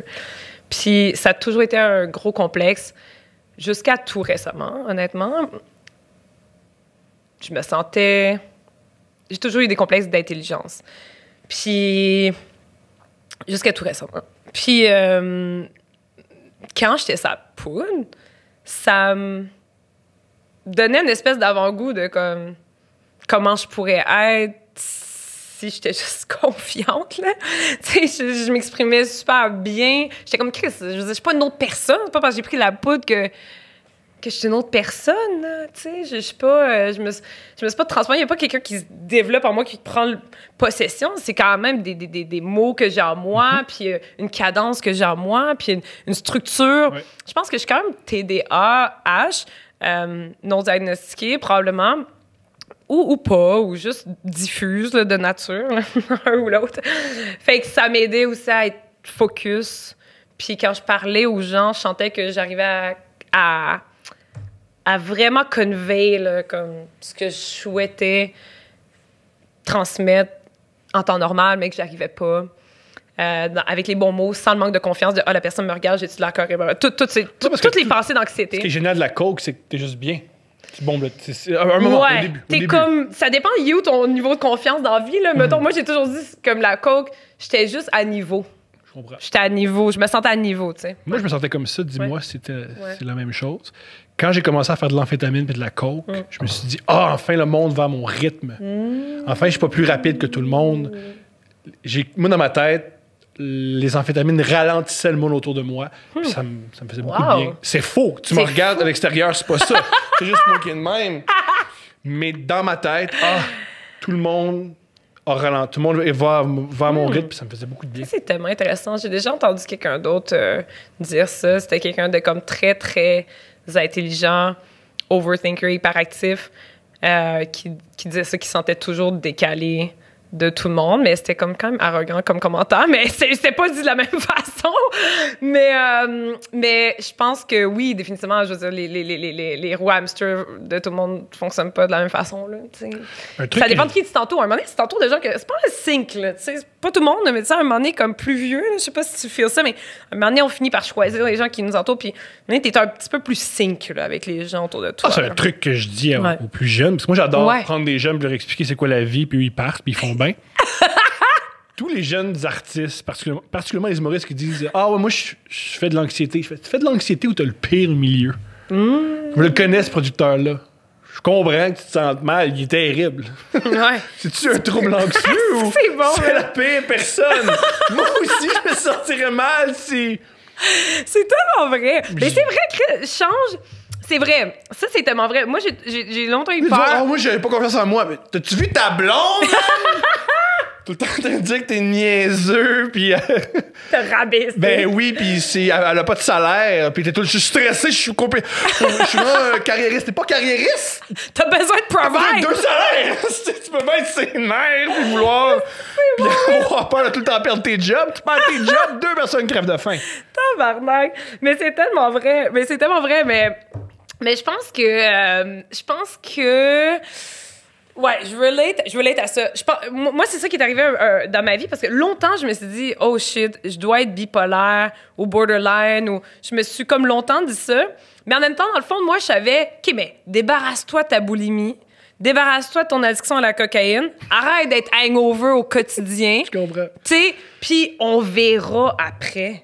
Parce que Chris, tes sauts d'humeur, genre, ça se peut qu'il y ait un petit lien avec le fait que tu manges une pomme par jour. Tu sais, genre, fait que à un moment donné, quand tu changes d'environnement, là, c'est plus des trucs, des habitudes de vie personnelles, mais ta job, mettons, tu changes de job, mettons, tu sais, ton chum, justement, comme tu dis, c'est plus le style de douche qui traverse au quotidien. Généralement, dors-tu, baisses-tu, as-tu de l'argent? Ouais. Généralement. Ouais.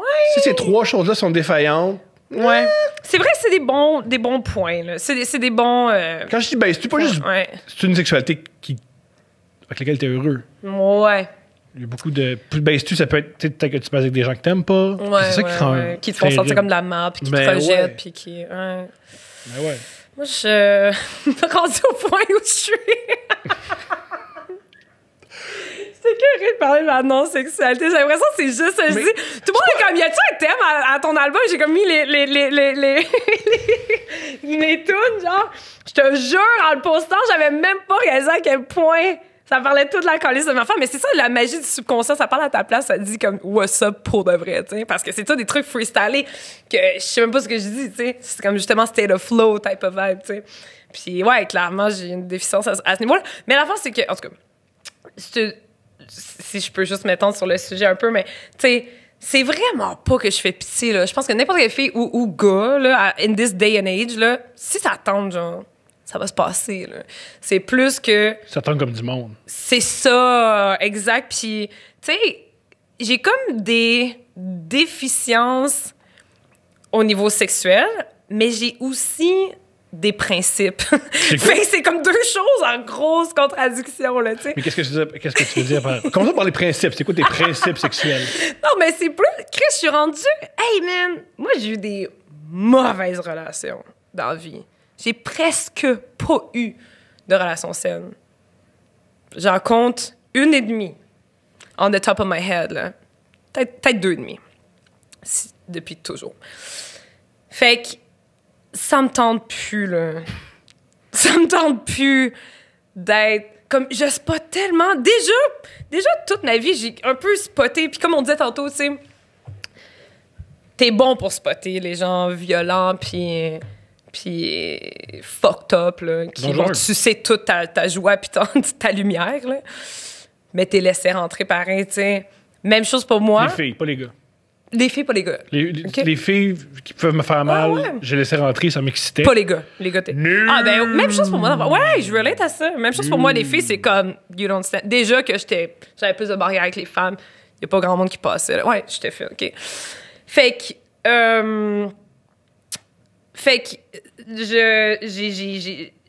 I see it comme a mile away, de un. De deux, pour vrai, je suis attirante vers genre une personne par année. Ça, c'est un thing, là. C'est juste quand même fucked up. Comme j'ai vraiment pas beaucoup d'attirance. Ce que je trouve difficile de la sexualité, c'est qu'on pense tout le temps qu'on est fucked up. Tout ce qui est fucked up, c'est quand tu suis pas ton désir. T'as raison. Si une personne par année, une personne par année. Il y a pas... Il faut que tu montes à 2, Gabriel. non, un, c'est un. Cool. Puis je reste tellement pognée longtemps dans mes d'histoire, là. J'ai comme des kicks éternels. Il se passe rien. Ouais. Je suis comme... Ça arrive tellement peu souvent que quand ça arrive... Je peux vivre comme 1 an dans ce monde de rêve-là sans qu'il se passe absolument rien, juste en imaginant que peut-être un jour, puis tu vieillis, puis t'es comme, cette année-là, bonne chance l'année prochaine, tu sais, c'est fait que tes principes sexuels, c'est pas trop de partenaires, parce que je m'attache pas à non, c'est pas ça. Comme, c'est pas ça, c'est plus... Là, je suis rendue à un point où est-ce que ça fait tellement longtemps. Ben non, c'est pas vrai. Là. Ça s'est passé comme en novembre, là, mais genre, c'est tellement pas fréquent parce que, pour vrai, là, la vraie vérité, c'est que j'ai besoin d'avoir une connexion avec la personne. Là. Comme, à plus jeune, c'était pas ça. Pourquoi? Parce que j'avais un désir de validation énorme, puis j'étais prête à accepter des miettes. Mais là, je me respecte, genre, pour la première fois de ma fucking vie. Fait que j'ai pas envie, dès que je me sens un peu utilisée ou que la personne n'est pas tant down, mais down avec mon corps, mais pas tant down avec moi, mais of course, ça me tente pas, là. T'sais, je veux y aller, ça m'intéresse. Ouais. C'est comment, pour les rapports affectifs avec les hommes, quand t'es une femme qui fait de l'argent et qui réussit dans ce qu'elle fait? Ah, c'était un enfer. Comme honnêtement, la majorité de mes dernières relations se sont entre autres grandement fissurées à cause de ça. Je t'écoute. À cause du fait que je réussis, à cause du fait que j'ai plusieurs offres de projet, puis j'aime ce que je fais. J'ai comme le malheur d'aimer ce que je fais. Fait que j'ai investi beaucoup de temps, mais se faire traiter de workaholic et tout. Quand je sais très bien que je suis pas workaholic. Tu sais, comme j'ai eu des périodes dans ma vie où, mettons, après ma dépendance à la cocaïne, whatever, j'ai mis toute mon énergie dans le travail. J'étais dingo, là, genre jour et nuit. Mais Chris, c'est parce que je cherchais une nouvelle source de confiance, esti. Puis il fallait que je me rebâtisse. Fait qu'à un moment donné, c'est devenu l'art, c'est devenu, tu sais, ma création, pis tout. Puis c'est sain, là. Tu sais, on dit workaholic, on balance ce mot-là, mais hey, c'est bien mieux. C'est comme l'équivalent de mettre un céleri dans sa bouche au lieu d'une clope, là, à un moment donné. Je veux dire, c'est correct aussi, là, si t'as comme une nouvelle source de confiance. Après, l'important, c'est que ça se rebalance, mais c'est correct, c'est une phase où c'est un petit peu plus intense. C'est pas le best, peut-être c'est pas le best, mais c'est correct, là, tu sais. Mieux que faire de la peau tous les soirs, là, tu sais. Fait qu'à un moment donné, c'est comme tu choisis, mais... Fait que, tu sais, c'est ça, les projets, mais le gros truc, ça a beaucoup été l'argent. Plus récemment, ça a été ça. Puis... Je veux dire, l'argent, est-ce que c'est...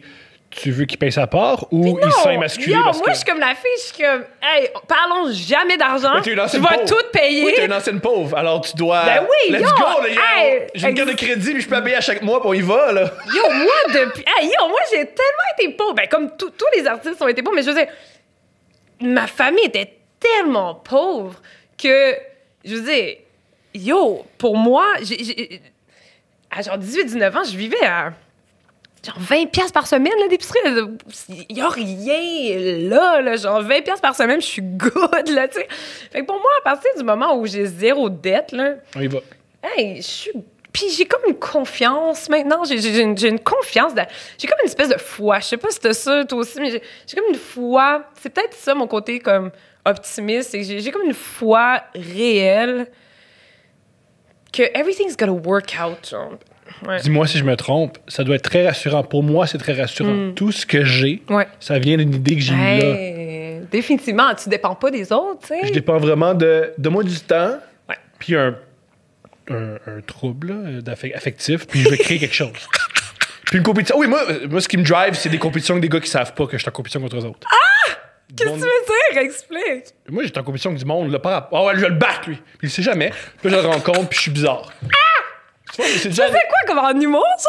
Oh oui. OK, comme je suis meilleure que toi. Oh ouais, meilleur que toi, man. Yo, il sait pas.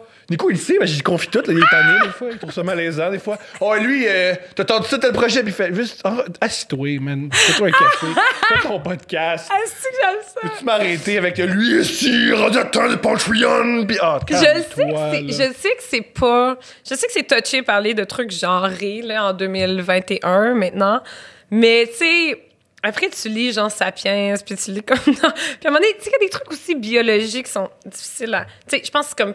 Je veux pas dire que c'est comme quand même plus masculin comme très... N'importe quoi. Rien, c'est parce que je sais plus, là, ce que je peux dire, Je peux tout te dire. Si moi, je suis pas d'accord, je vais te le dire. Ben, c'est parce que c'est quand même un trait un peu plus masculin, non? La compétition? Ouais. Je pense pas. Pas la compétition, mais plus comme de la façon que tu le décris. Parce qu'il y a des différentes... moi, je pense qu'on se sent tous comme ça. Sauf qu'un gars, on l'accepte qu'il dise dans ces mots-là. Si toi, tu dis ça, tu vas faire blaster. Ça, c'est un des avantages de Non, OK, t'as raison. Je reprends ce que je dis parce que c'est vrai que même au niveau biologique puis historique, il y a définitivement comme beaucoup de compétition au niveau des femmes. J'ai travaillé avec beaucoup de femmes. C'est comme ça que, en tant qu'auteur, c'est avec elles que je travaillais. Surtout aussi compétitive que les gars qui travaillent. Définitivement. Ouais, je sais pas pourquoi j'ai dit ça.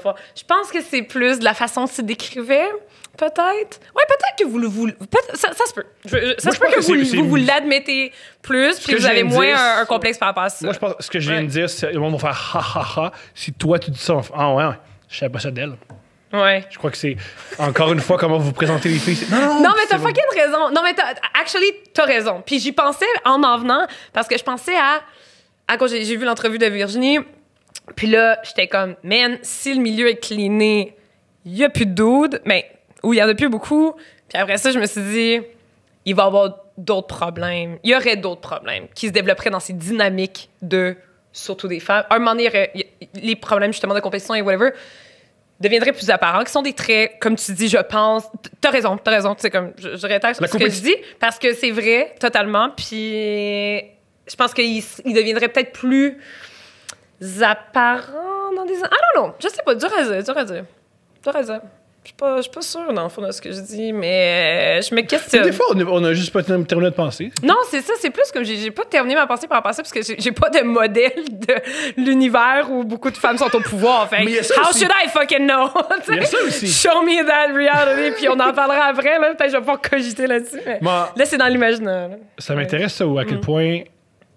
À quoi c'est tough sortir avec un gars quand tu fais plus d'argent que lui, pour le gars, ou pour toi, tout, là? Moi, j'ai jamais une seconde eu de problème avec ça. Pas une seconde. J'ai jamais vu... ça m'a jamais été un turn-off. Mais c'est chum? Le problème, des fois, c'est que le chum, t'es pas à l'aise avec ça. Ah, ben oui. Ça a toujours été ça. Ah, mais c'est le problème. Le chum... dans les années où j'ai eu un peu plus d'argent, j'ai pas toujours eu t'es un artiste, fait que t'es comme une action, hein? Ça descend, ça monte, ça descend. Oui, 100%, c'est bien dit, c'est vrai. Mais les années où j'étais mieux financièrement, ouais, ça a été des super gros conflits. Tu sais, même en mode, tu sais, moi, je m'en calisse tout le temps. Ça vaut rien pour moi, l'argent. Justement, je viens d'une famille pauvre. Fait que j'ai comme un genre de détachement. Il y a des gens qui vivent pas de même, justement, ils deviennent super... comme scared avec leur argent parce qu'ils ont peur de le perdre, puis je comprends ça aussi, c'est une autre façon de gérer. Mais pour moi, j'ai pas besoin de grand-chose pour survivre. Tout le reste, c'est du cramage. Ouais, exact.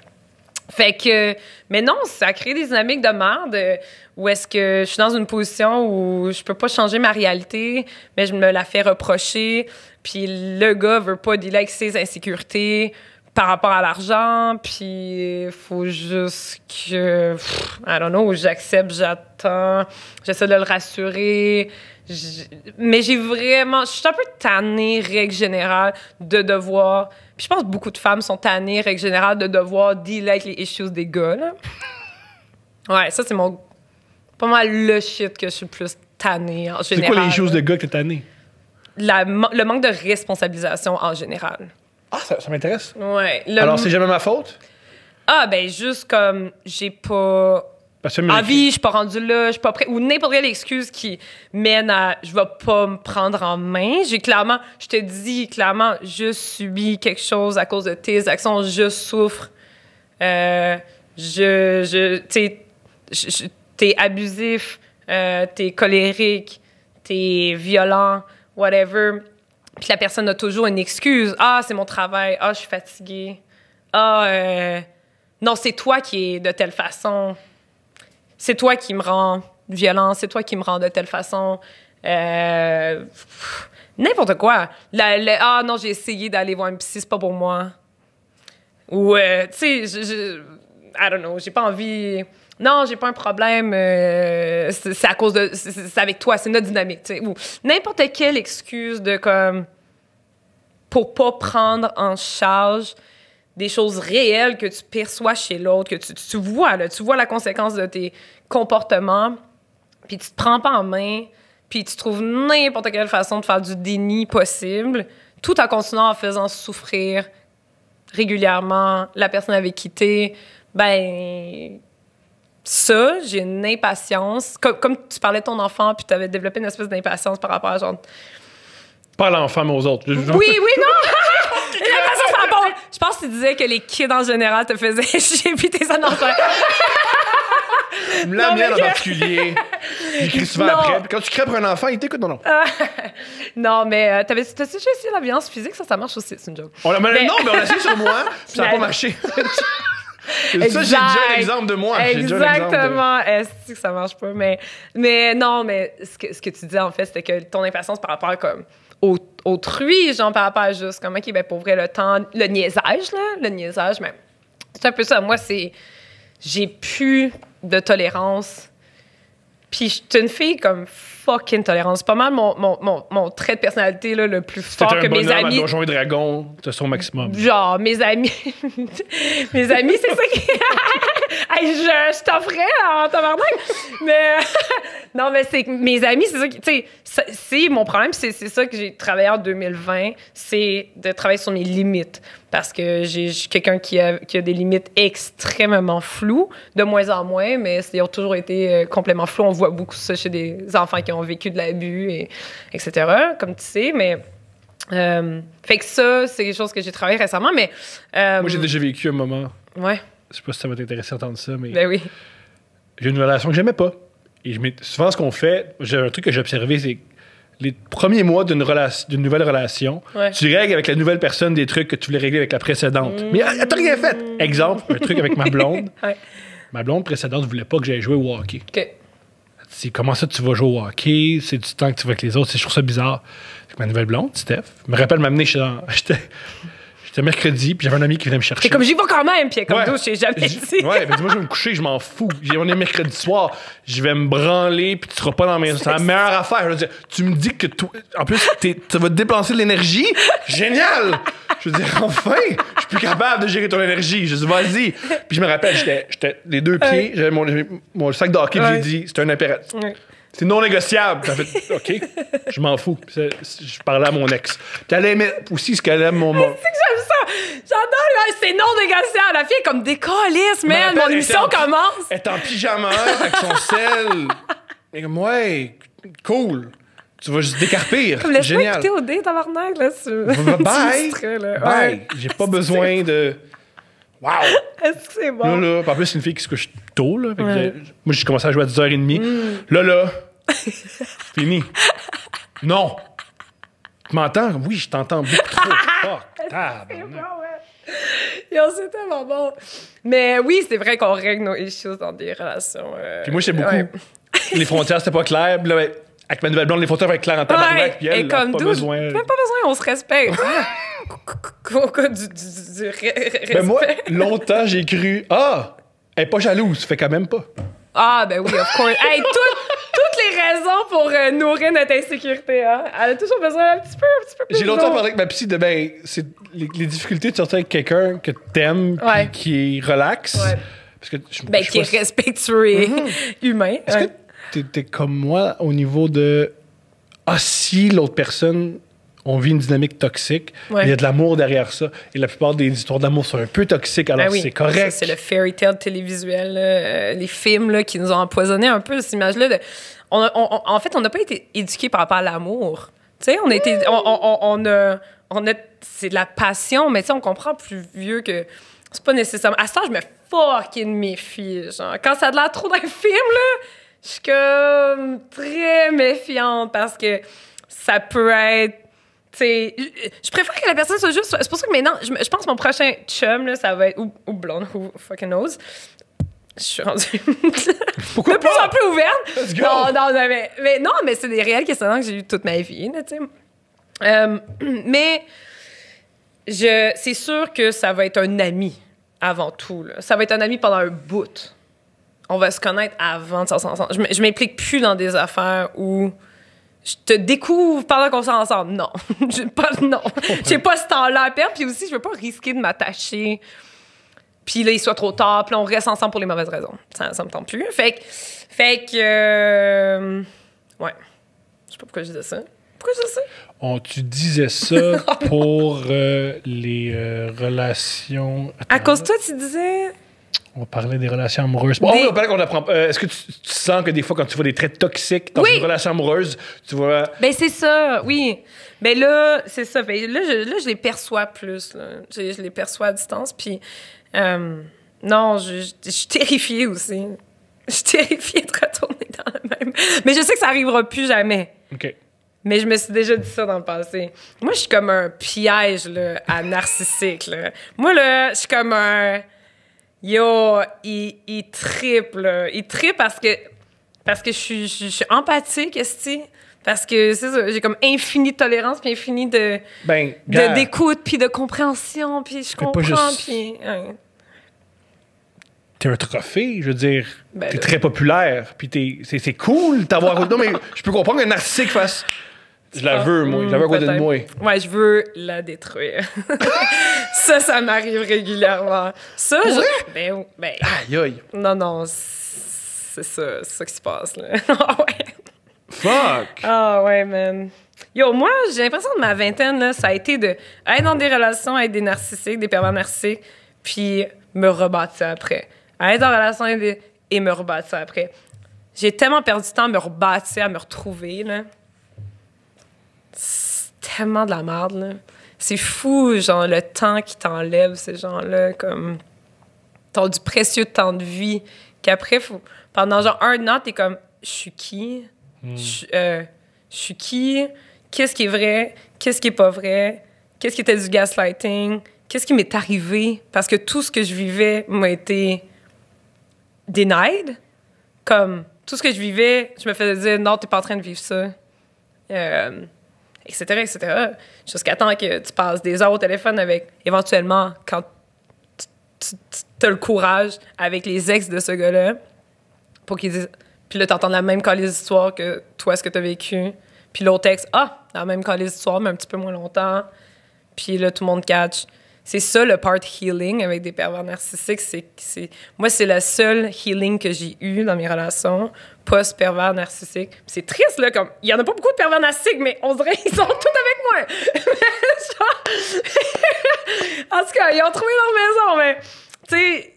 C'est fascinant quand même, parce qu'il y a entre 2 et 6 % de la population là, qui sont des pervers narcissiques. Mais moi, c'est un méga... Tu dresser le portrait de... Le pervers narcissique? Ouais. Ben, c'est des... Ben, dans le cadre d'une relation ou juste ce type de personne-là? Je t'écoute. Ce que tu veux. Ben, je veux dire dans le cadre d'une relation, parce que je trouve que c'est important. Ça peut peut-être prévenir des dommages pour d'autres personnes. Mais ça commence toujours par une phase de love bombing. Fait que de méga... Là, tu as l'impression d'être dans un film, là. Là, t'es dans un film, il y a des affaires extravagantes qui se passent. Vous parlez de mariage dans les 3 premières semaines, c'est des grosses déclarations, des affaires folles un peu. Tu sais, ça dépasse l'entendement. Tu sais, c'est des gros gestes énormes, des voyages, souvent des voyages, des cadeaux énormes, une dévotion. Parler des thèmes comme que c'est pas normal de parler de ces thèmes-là aussi rapidement, mais comme le mariage d'enfants, des trucs très, très rapidement. Ils vont adresser ces thématiques-là pour, tu sais, ils jouent dans tes blessures d'abandon parce que les pervers narcissiques sont souvent attirants vers les gens qui ont des blessures d'abandon, souvent, ils en ont une aussi. Ça a contribué au fait qu'ils sont devenus des pervers narcissiques. Fait qu'ils vont jouer là-dedans. Ça commence par une phase de ultra-vulnérabilité. Fait qu'une phase où ils sont complètement vulnérables. Puis t'as l'impression, ces connexions-là humaines, on s'entend qu'elles sont rares, là, de connecter à la vérité de quelqu'un en toute transparence, en toute honnêteté. We're putting everything out there. Je te raconte toutes mes pires blessures, tu me racontes les siennes. Il y a aussi beaucoup de trauma bonding qui a lieu à ce moment-là. Puis, fait que tu dis tout, puis il récolte tout ça, tu sais.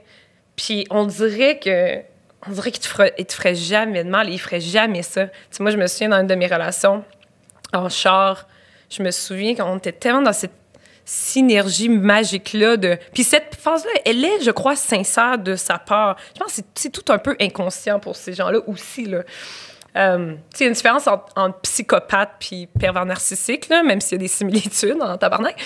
Mais c'est pas comme du... Je pense que c'est plus fort qu'eux, c'est de leur pattern, tu sais. Ça veut pas dire qu'ils doivent pas le régler puis prendre ça en charge, tu sais. Mais je me souviens que j'étais dans l'auto puis je disais, il est en train de me parler quelque chose de vraiment difficile dans sa jeunesse. Puis je me souviens que j'ai senti bon lui dire...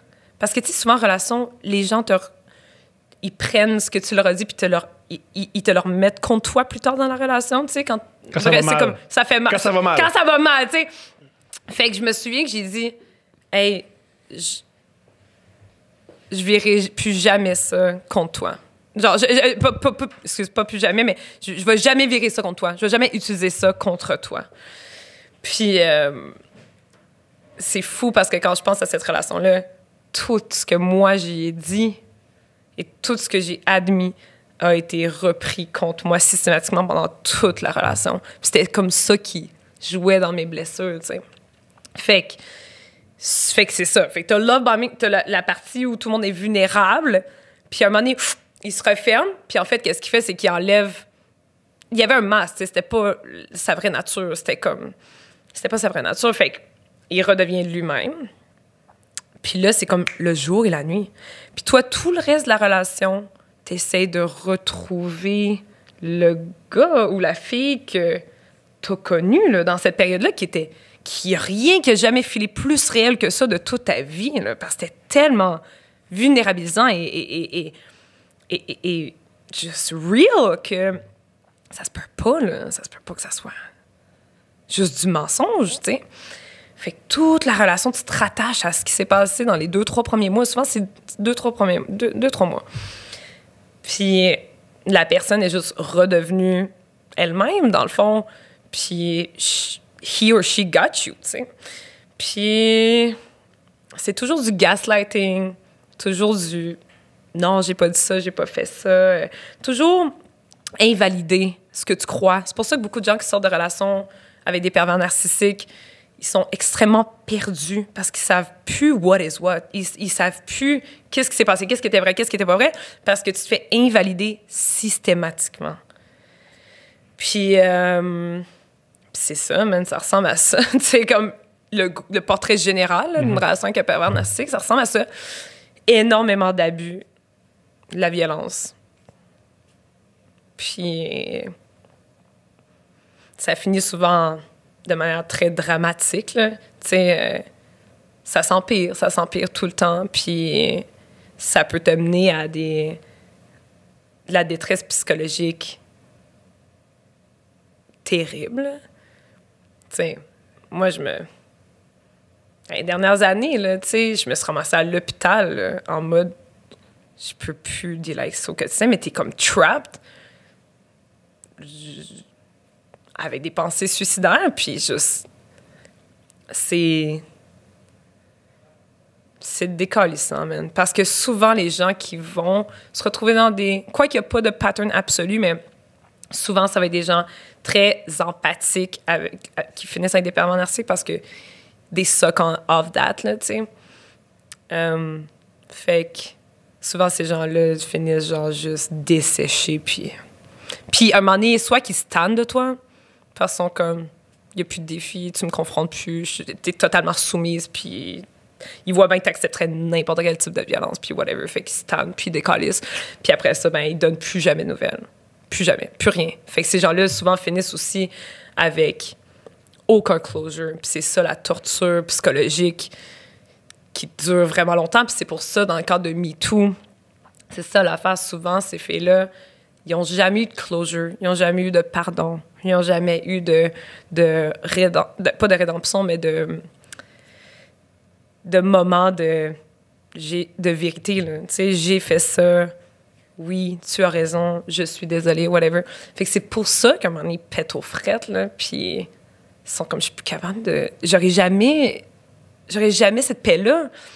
Puis ils traînent ça dans des relations après, puis dans leur relation de travail, puis dans toute leur vie après, ils traînent ça, puis c'est décollissant, là, qu'à un moment donné, je veux dire, c'est pas toutes les histoires qui sont pareilles, mais je comprends les femmes qui décident, je ne peux plus porter ce poids-là. La personne avec qui j'étais ne s'est jamais responsabilisée.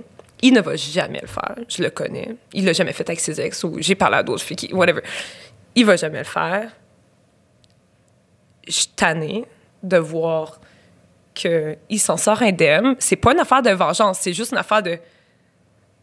C'est vraiment fucking pas une affaire de vengeance. C'est ça qui est vraiment important de mentionner. C'est juste que c'est tellement horriblement triggerant à chaque fois que tu vois l'émission de la personne ou à chaque fois que tu entends son nom. Quand c'est une personnalité publique, tu es systématiquement triggered. Puis souvent, les victimes vont avoir du major PTSD aussi.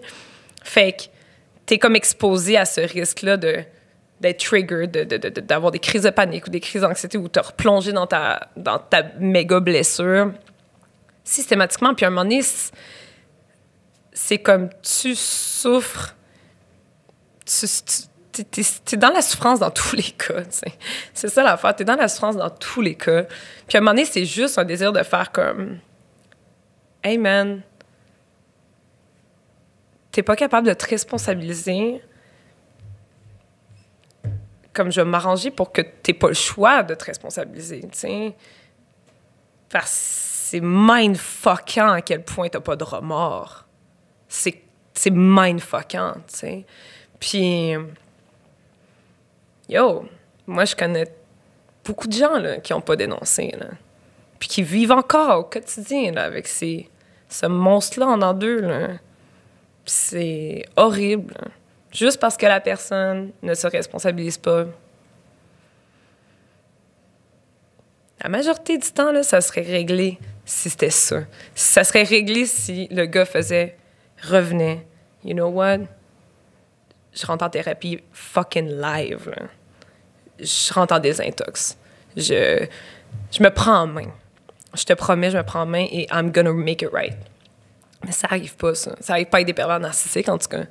Ils ont un énorme manque d'apathie. C'est une des affaires qui caractérise les pervers narcissiques. Puis un énorme problème avec les remords, tu sais. Parce que ça voudrait dire que, tu sais, je veux dire, ils ont tellement une estime d'eux-mêmes énorme et débordante que ça voudrait dire qu'ils sont fautifs ou imparfaits. Ils ne pourraient jamais vivre avec ça, tu sais. Fait que, ouais, en gros, ça ressemble à ça. Être avec un pervers narcissique. Cool, hein? Pas cool! Mais pour vrai, c'est un beau portrait. C'est bien exprimé, bien dit. Merci beaucoup pour tout ce que tu m'as offert aujourd'hui. Merci Thomas. Mais là, c'est trop long, comment ça finit? Zéro, je trouve ça génial. J'adore la fin. Oui? J'adore la fin. Je trouve ça incroyable. Juste avant, on va finir sur une autre note un peu plus... Un message, s'il te plaît, pour un jeune artiste qui... Je veux faire de l'art, peu importe le médium, je sais pas comment y prendre. Qu'est-ce que tu dirais à cette jeune personne-là? Je dirais, la première des choses que tu dois faire, c'est ne pas te fier sur... Ne pas essayer de copier quoi que ce soit qui a été fait. Inspire-toi de tout ce qui t'intéresse fondamentalement. Tous tes intérêts. Si tu veux faire de l'humour, justement, tu sais, ben, écoute pas juste des comédies, tu sais, écoute pas juste SNL, genre... Lis, informe-toi et développe tes autres intérêts. C'est ça qui va nourrir ton désir, justement, d'écrire ou de faire de l'humour. Même chose pour l'art, tu sais. L'inspiration vient pas de de genre avoir vu explorer tous les musées du monde. Tu sais, comme je disais, oui, ça peut être nice, ça peut être craquant, mais juste permets-toi d'explorer tous tes champs d'intérêt et vois comment ça nourrit celui-là qui est comme primaire, tu sais, qui est dominant. Puis aussi, calisse-toi de ce que tout le monde pense, man. Calisse-toi de ce que tout le monde pense. Essaie pas de fitter dans une espèce de règle, norme. Mode. Mode, c'est la pire affaire. Serve jamais de mode. Puis fais juste... Écoute-toi, man, puis ose être authentique, ose dire ta vérité parce qu'il y aura jamais personne comme toi. Ça, tu peux être garanti. Il y aura jamais personne qui a exactement les choses à dire que toi, t'as à dire. Fait que c'est ta plus grande garantie, c'est de rester fidèle à toi-même parce que it's all you can count on, c'est ça ta différence. Puis les gens qui réussissent dans le monde des arts, c'est les gens qui sont différents, qui sont authentiques. Parce qu'il n'y a rien qui ressemble à ça, il n'y a rien qui ressemble à eux, tu sais. Fait que t'es winner si tu inclus ça dans ta démarche, définitivement. Puis je vais ajouter, être un artiste, c'est pas juste que ton art plaise. Si tu suis ce que tu viens de dire, je trouve ça génial comme démarche. Même si ton art ne plaît pas, toi, tu vas l'aimer. Ouais, avant tout, le but de faire de l'art, c'est de t'exprimer. Absolument. Alors, même parce que tu peux être un artiste puis jamais montrer ton art. Ben oui, à mon avis, t'es un artiste. Ben oui, j'ai bien un ami. Bien des gens qui me disent je suis fucking drôle, je monterai jamais sur scène, je suis pas un humoriste. Puis je fais si dans la vie tu fais rire tous tes collègues quotidiennement, tu fais autant d'humour que moi. Tellement. C'est pas parce que t'as pas un podcast, tu montes pas sur scène au bordel de temps en temps que tu vaux moins que moi. Être artiste puis être célèbre, c'est deux choses qui ne vont pas nécessairement ensemble. T'es un artiste, c'est quelque chose que tu contrôles pas, même t'incarnes ça. C'est une caricature, mais Van Gogh, de son vivant, personne ne s'intéresse à son art. Absolument pas. Et ça vaut quelque chose. Absolument. Merci beaucoup. Merci Thomas. Merci beaucoup pour ce moment-là. Merci.